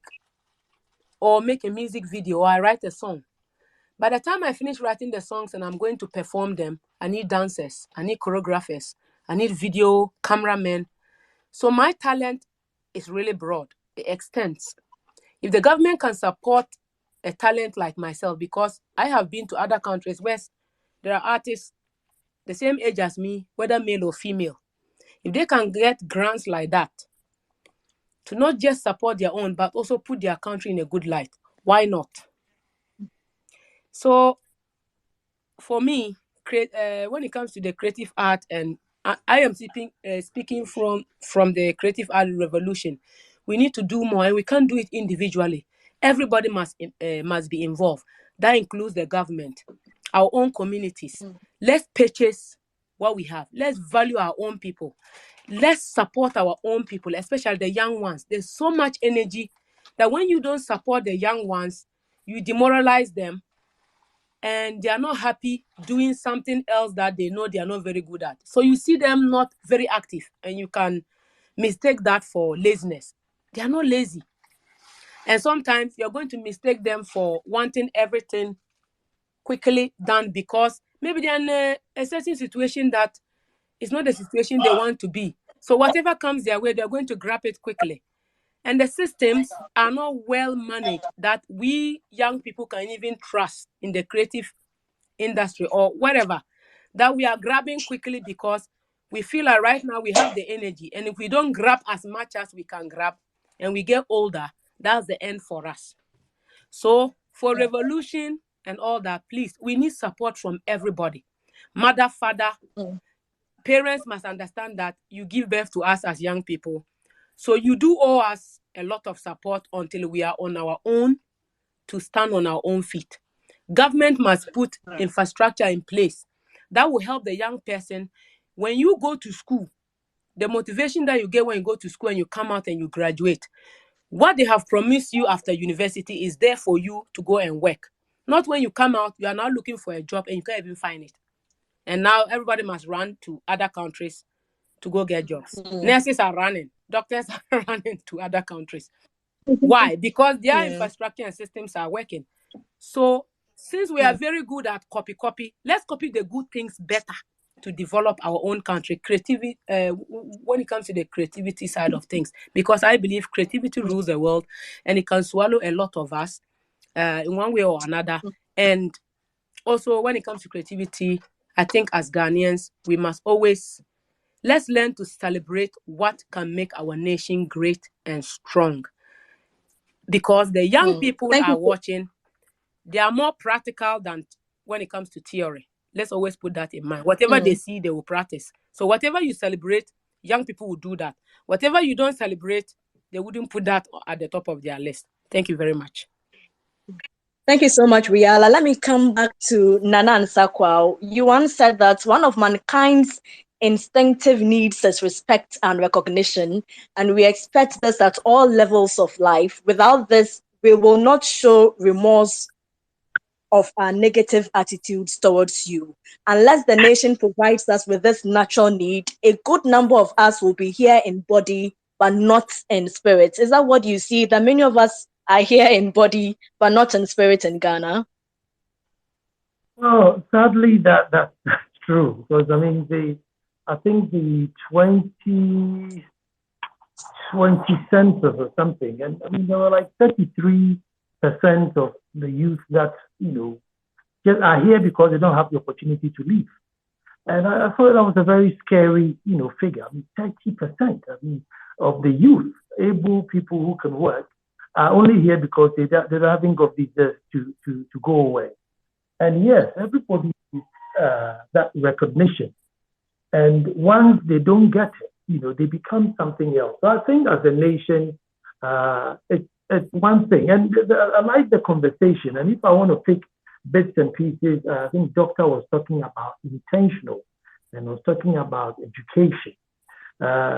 We have to be really intentional about it because it will not happen by accident. And then we have a bulging population, which is a little bit growing faster than we can accommodate. So if you're going to bring forth all these youth who are able, capable, and let's say half, and having got that recognition, the decency of getting a good job, able to fend for themselves, and they just want to check out, how much would they contribute? If the person doesn't want to be here, how much?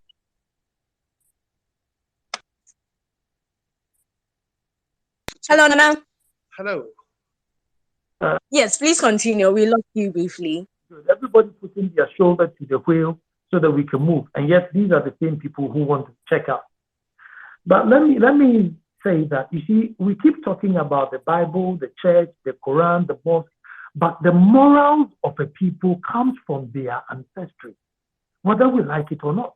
And so you realize that anytime somebody wants to give an example of good morals, they go back and say a proverb in, Hausa or a proverb in Tree. Because your moral comes from your ancestry. And the lady from NCC was saying that, and these codes are buried in our language. And that's how come, if I was European and I say that, oh, silly daddy pig, nothing. But if I was Ghana and I said, oh, daddy, Papa, I mean, it's a whole different ballgame. Even though it's the same phrase, one in Ghana, one in English, one could end up you dead, the other could end up you with a little cuddly toy. So we should go back to ancestry to find our moral. And recognition, as you're saying, will come because once you have the morals and you are able to give and get respect, you are then accommodated. I mean, now we have a big divide where, people can't stand the TikTok generation because they think they like nudity too much, they like, too much excessiveness, too much impunity, and you're thinking, how do you even bridge the gap between decency and all this TikTok generation? But, so that's where the problem is. If we can bridge it and get the youth to get that recognition, they will give you what you want. I mean, I remember in Edumasa, the JSS, the JSS students were having a lot of problems with the teachers, vice versa, and it's all punishment. So we had a meeting at the palace, and I said, have you bothered showing them love? Because sometimes children are more offended or feel more bad if they offend somebody who showed them love than somebody who's always beating them. So once you show that child recognition, they rise up to the game. So that's how come when you're in school, those who are always first and do this math and science quick, will be learning and getting all the accolades and the funds and everything.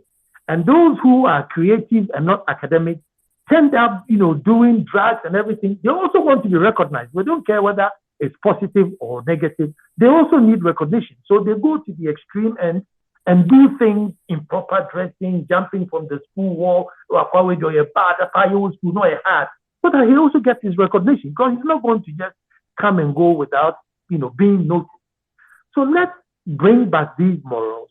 Yes, by all means, you get one or two bad nuts, but one or two is okay. But when we are talking where there's a good size or just too many bad nuts, that's where our problem is. And that's why everybody's talking about the ticking bomb. The future is not good. Well, it doesn't mean there are no bad nuts anywhere, but we are breeding too many bad nuts. And so that's what I want. Thank you so much, Nana. Madam Hajara, if those in authority are actually the ones supposed to lead the way and they're actually the ones breaking these values, how do we solve the problem? Should the NCC have a special program for those in authority? Thank you, Portia. I've just read a tweet from Dorothy Chumesi who says she thinks we are overrating the issue of funding. If you will allow me just 2 minutes to address this issue and then we move along. Not just for the NCC. We used to have the Information Services Department, and growing up, they had information vans, and they came to communities to disseminate information on issues of importance. Where are those vans? Those vans have broken down, and because they have not been replaced, we have lost. Sometimes you sit in Accra and you think that because we have access to radio and TV, it is the same way across the country. There are places where they don't even have the community radios that we think other communities even have. So NCC once upon a time had cinema vans where in the villages they played all sorts of themes, including values, of course, and used those vans for education, which have long broken down and they have not been replaced. So when you say the issue of funding is overrated, the effect of it is that it even affects our ability to retain good quality staff for civic education. I mean, people are working under very severe conditions in the hinterlands, especially when the season we are in, when the rains come and the nature of our roads. And all we are able to give district officers are motorcycles. And that the kind of roads we have during the rainy season even hampers their movements into communities to do the education. And then when you come to the cities, for instance, in Accra, where our information dissemination channels are the TVs, the radios, and the newspapers. Well, these days you could say these kind of spaces are available. Social media spaces are also available, and we are using them. We have our social media handles. Those of you who are here, if you are not following the NCC social media handles, you can please do so after here. But beyond those spaces, Accra, Kumasi, and the big cities, that is not all about Ghana. So when it comes to issues of lack of funding and logistics, it goes a long way, and it even affects the quality of staff that we are able to retain. Now, the question about the values and whether we have ways of engaging people at the top. For instance, whenever it's elections, we have our parliamentary debates. We call it the parliamentary candidates debates in the constituencies. Over the years, you find that those that are key contestants, the bigger parties, I don't want to mention names, some of them do not show up. Even at the national level, NCC has organized national debates at the national level where some of the political party leaders have refused to show up. Now, these are platforms that as a state institution, a public institution, we also try to make it available so that we can bridge the gap between the governed and those who are governing, to come in the form of an interaction with the citizenry to tell us what their policies are, so that on our own, we try to promote issue-based politics in order to address the polarization issue that we raised earlier. So these are platforms that we also use as the NCC. Earlier, I mentioned our democracy lecture. It's another platform that we use to engage people at the top. And then I mentioned the Citizenship Week and the Constitution Week. We don't only engage school children during those programs, we also engage the security services. So we go to prisons, we go to immigration, we go to all the security. In fact, our last interaction with the security agencies, issues of revolution, as has been raised here, came up, but they have a different understanding of what a revolution means. And we all understand when I say it's like that. You know, people are agitating, asking for a revolution, not like Dr. Pebby said, a revolution of their mind. They are asking for a different sort of revolution. So this is where our interactions with them breaks issues down. We explain the nature of our democracy, and that even if they think it is not working, they need to understand that the sort of revolution they are asking for might not be the solution to the problem that we are facing. So yes, we have all these platforms that we engage, not only school children, but the larger citizens of Ghana on the effects of corruption and other ills of society, thereby promoting the Ghanaian values. Thank you. Thank you so much, Madam Hajara Mohammed, for that extensive explanation. Let me come to you, Dr. Pebby. According to Lee Kuan Yew, the cleansing and disinfecting has to start from the top and go downwards in a thorough and systematic way. It will be a long process that can only be carried out by a strong group of leaders with courage and moral authority derived from unquestioned integrity. Do we need strong leaders or strong institutions? Thank you very much. I love Lee Kuan Yew's statement, and he did not just say these things. He didn't say these things just to write a book. He lived these things, and we are seeing other leaders doing similarly in their countries. Kagame is not perfect, but he's doing his bit in Rwanda. I've been to Rwanda. I've seen it for myself. It is a false dichotomy to say, do we need strong leaders or strong institutions? Institutions don't build themselves. They are built by human beings. So I would say we need strong leaders who build strong institutions. And indeed, those strong institutions also will continue to spit out strong leaders. It is not either or. And again, although Lee Kuan Yew says it starts from the top, and to an extent I agree, because everything rises and falls on leadership. Everything. Whether it's in the family level, like Sheikh was saying, or it's at the Jubilee House, everything rises and falls on leadership. In fact, there's a saying that the fish rots from the head. If we are complaining about values today, it starts from the Jubilee House. So yes, we need strong leaders. The cleansing and the revolution and whatever words, reformation, whatever words we want to use, must start from the top, certainly. But it's not either or. We also need a groundswell. We also need a grassroots revolution so that we meet in the middle. so to speak.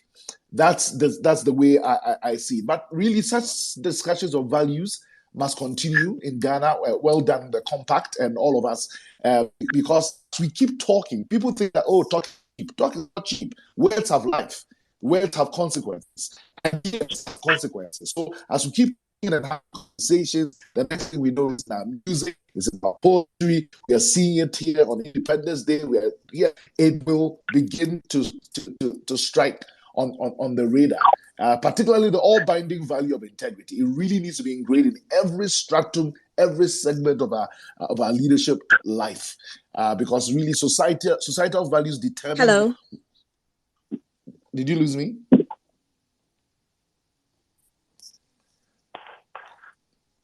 I said that, yeah, because really societal values. Can you hear me? Hello. We can hear you. Yes, okay. Sorry, I went off briefly. And let me come to you, Sheikh. We'll be wrapping this conversation up shortly. But if the fish rots from the head, how do we prevent the rotten from the head?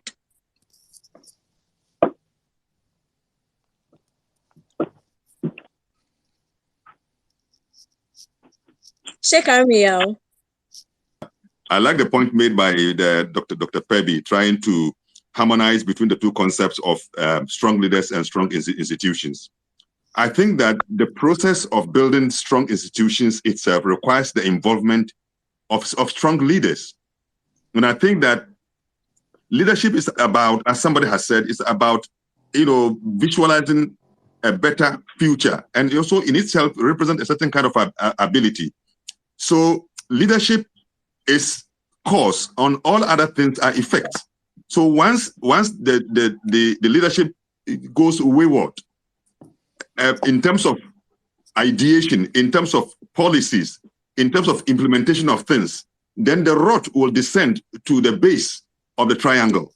And I think that so leadership is key in the progress of every country. And that is why when it comes to election, for example, citizens need to be well educated to understand the nature and the form of sovereignty they are handing over to the politicians. But for them to be able to do so also, they must have values. And when you are confronted with a scenario in which you have to make a choice, the choice you make represents the value you uphold. And once you do not have values, you wouldn't even know the type of person you must choose. And that's where I think that if the leadership gets rotten, society will also be wayward and will get rotten. So we need to look at the base, how we conceptualize leadership, so that when it comes to choices, we can make the right choices. Thank you so much, Sheikh. Professor Nyidoho, how can we ensure that our values are reflected in governance? The solutions are always hard ones, right? It took us a while to get to this situation, and it's going to take us a while to get out. So government is people, right? It's not machines. They are human beings. They're making choices every day that affects all of us. So I'm going to have to go back to making sure we are raising the right kind of people and making sure that we are electing the right kind of people into those places, and making sure that we, the people whose representatives are in government, hold those people to account. Sometimes we sound so helpless, like government is some separate alien entity from us, and the people in there have all the power and we have none. But we are raising them, we are voting for them, and we are choosing to let them behave the ways that they do without accountability. So it comes back to us, I think. Yeah. Thank you so much, Prof. It comes back to us. Before we go, Nana, there's this question that I've always wanted to ask you. Even though we hail our traditional values, some of our practices do infringe on the rights of marginalized groups, including women, children, persons with disability. How can we reform these traditions and norms to create an equitable society for all? Women, I totally disagree. Disability, yes. Our traditional values hail women in absolute high esteem. It's when we move from our traditional world into our Western world Then we started looking down on women because they did. So the concept of housewife, the concept of women not voting, keep quiet and stay at the back, all came from the West.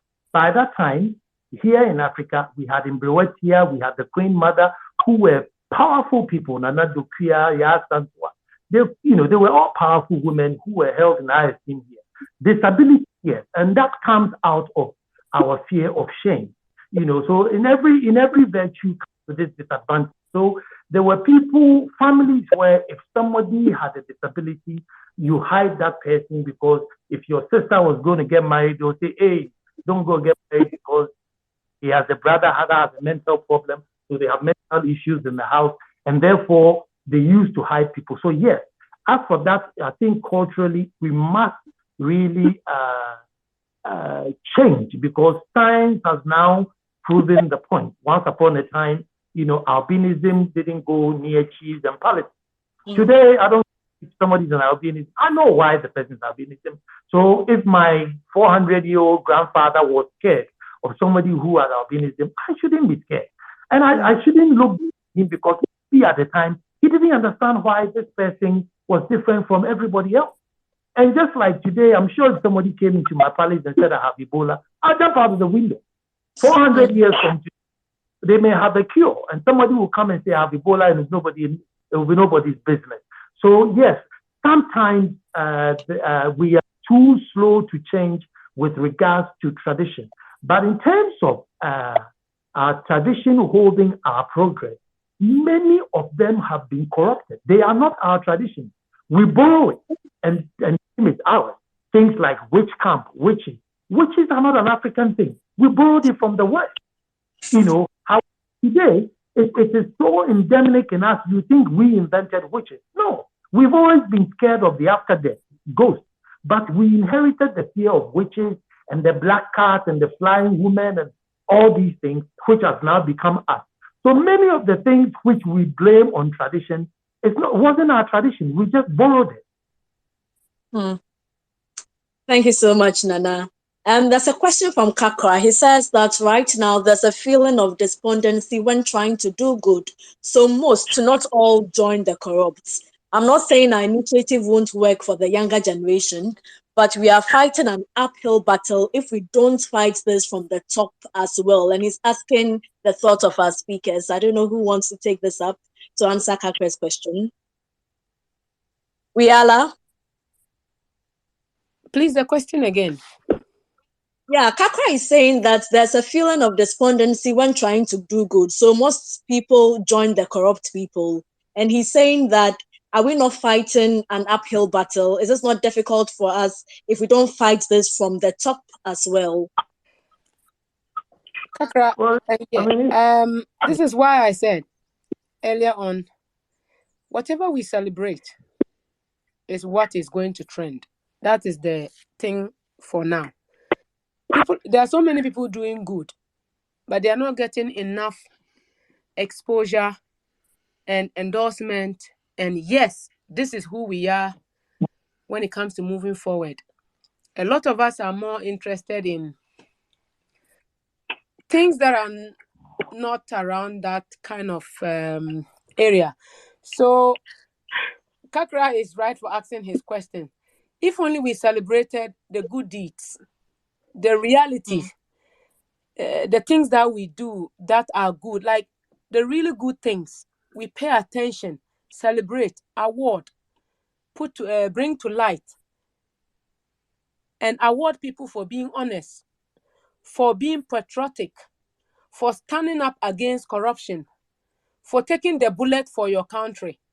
For example, these robbers that were attacking our brother, if only one person had the courage, if not for fear, had gone and said, this is not right, because it's obviously not right, and goes out from his car or her car and say, hey, all of you come out. We have to prevent this from happening. And then we all come together and fight.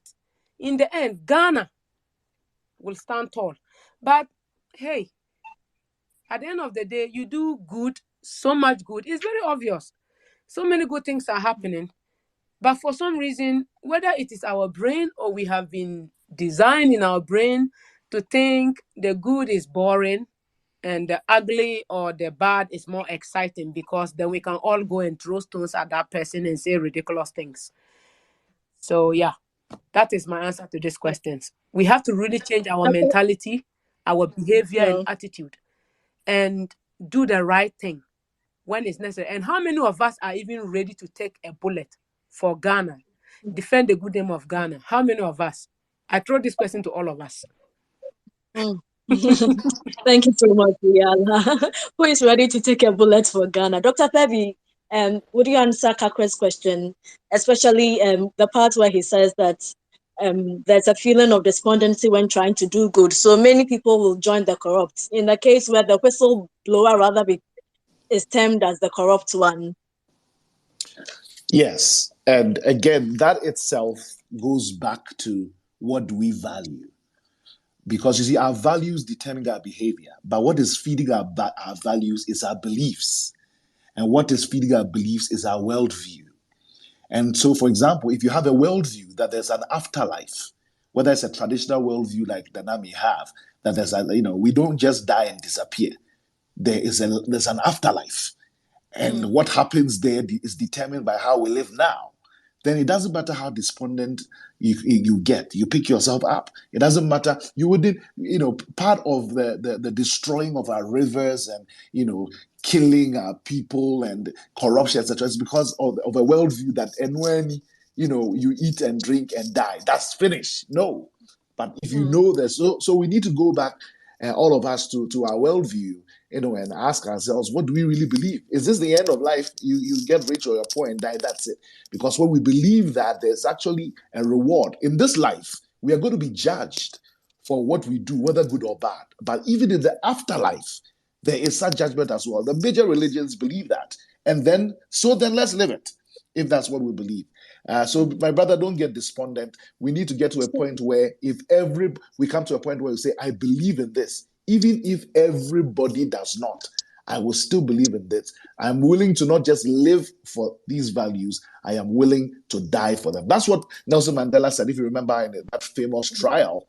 He said, I have lived, by these values, but if need be, I am willing to die for them. Then you know that you truly believe in these things. If I can give my final words, I know time is up.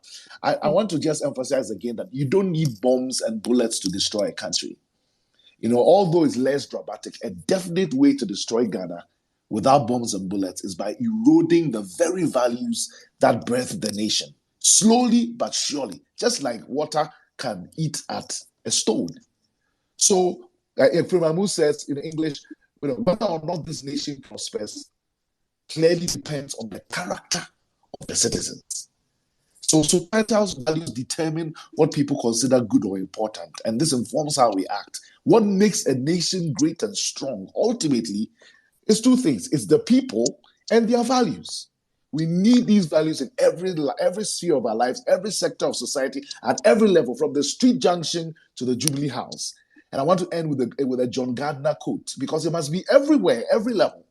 John Gardner says, the society which scorns excellence, which is a value, right? The society which scorns excellence in plumbing, because we don't value plumbing, as a humble activity, and tolerates shoddiness in philosophy, because it is an exalted activity, will neither have good plumbing nor good philosophy. Neither its pipes nor its theories will hold water. God help us. Amen. Thank you so much, Dr. Peggy. Let me come to Professor Anyido for your final thoughts.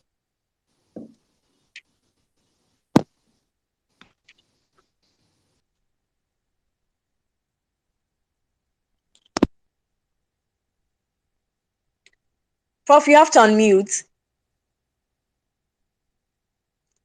Okay, well, yes, okay. My final thoughts are that this is an important conversation to have. I think that we don't talk about these things enough. And of course, we are all for action. All of us would hope to see changes made. But I think that the things that we tell ourselves, the stories we tell ourselves, the conversations we choose to have about what matters to us, matters for for who we become.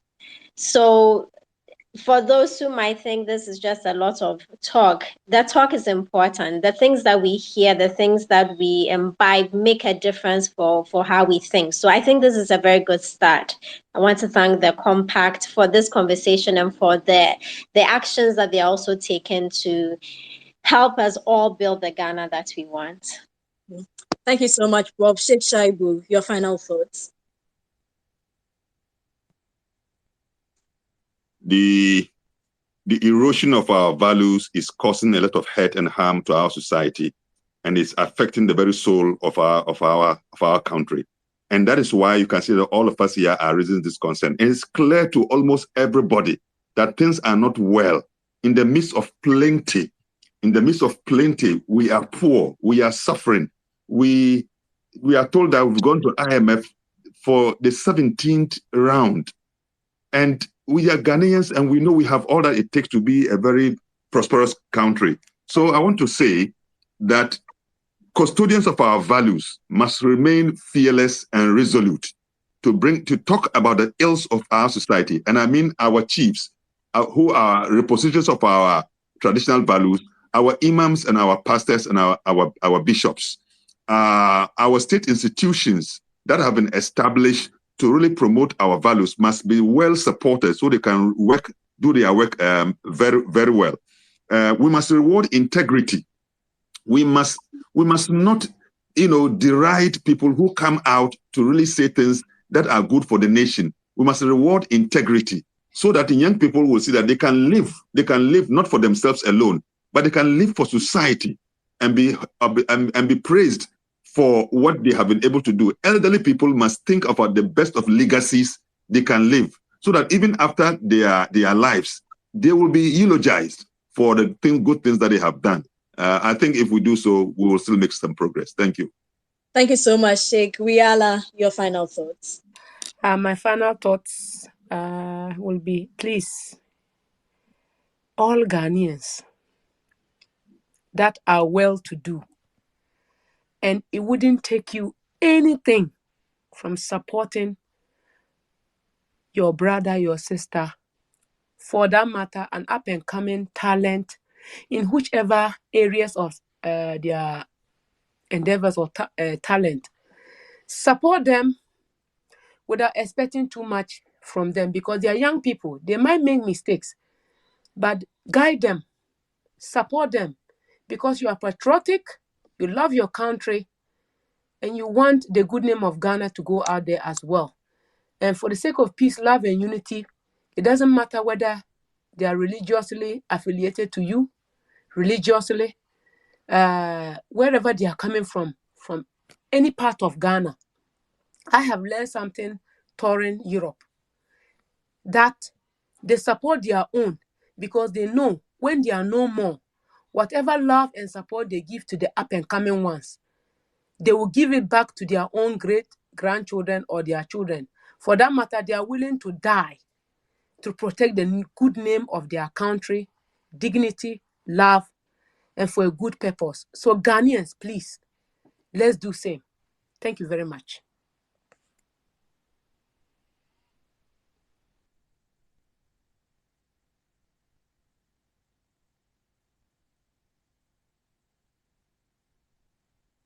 Let me come to Madam Hajara, your final thoughts.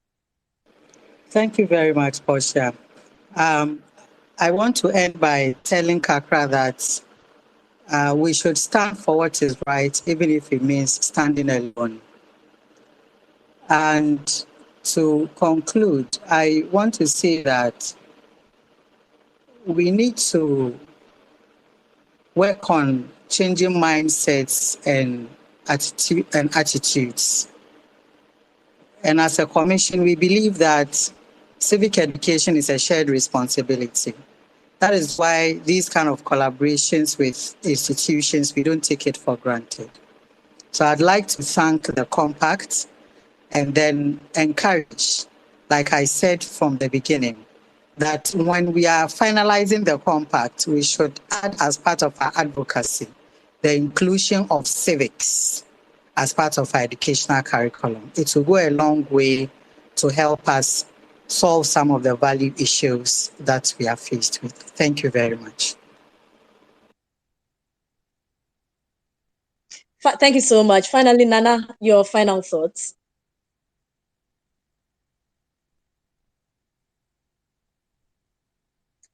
Nana and Sakwa, your final thoughts.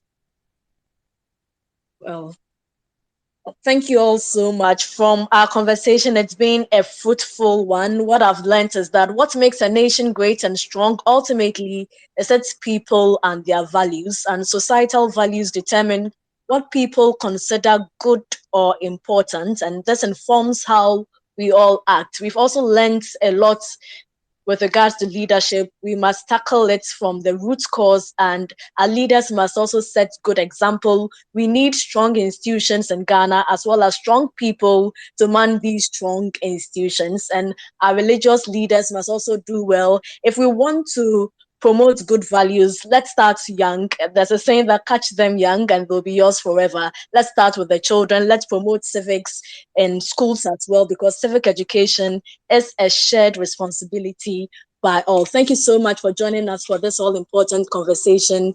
With this Twitter Spaces event, we discussed the role of values in Ghana's transformation agenda. We began with the national anthem. We'll go back to the national anthem with these words. It enjoins us to be bold to defend forever the cause of freedom and of rights, and teaches us to fill our hearts with true humility, cherish fearless honesty, helping us to resist oppressors' rule with all our will and might forevermore. May God be with all of us, even as we continue this conversation in our homes. Remember, individually, we are just a drop, but together we become an ocean. Thank you so much. My name is Portia Gabo, and I'm indeed humbled and excited to have moderated this event. Thank you. Enjoy the rest of your evening.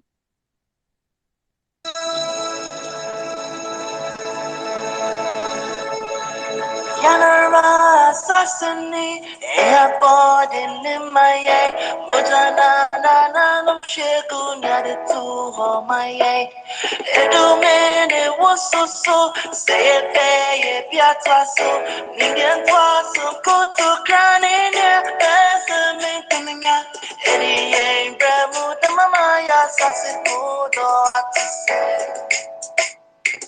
Oh my no, oh my no, yes and I, oh my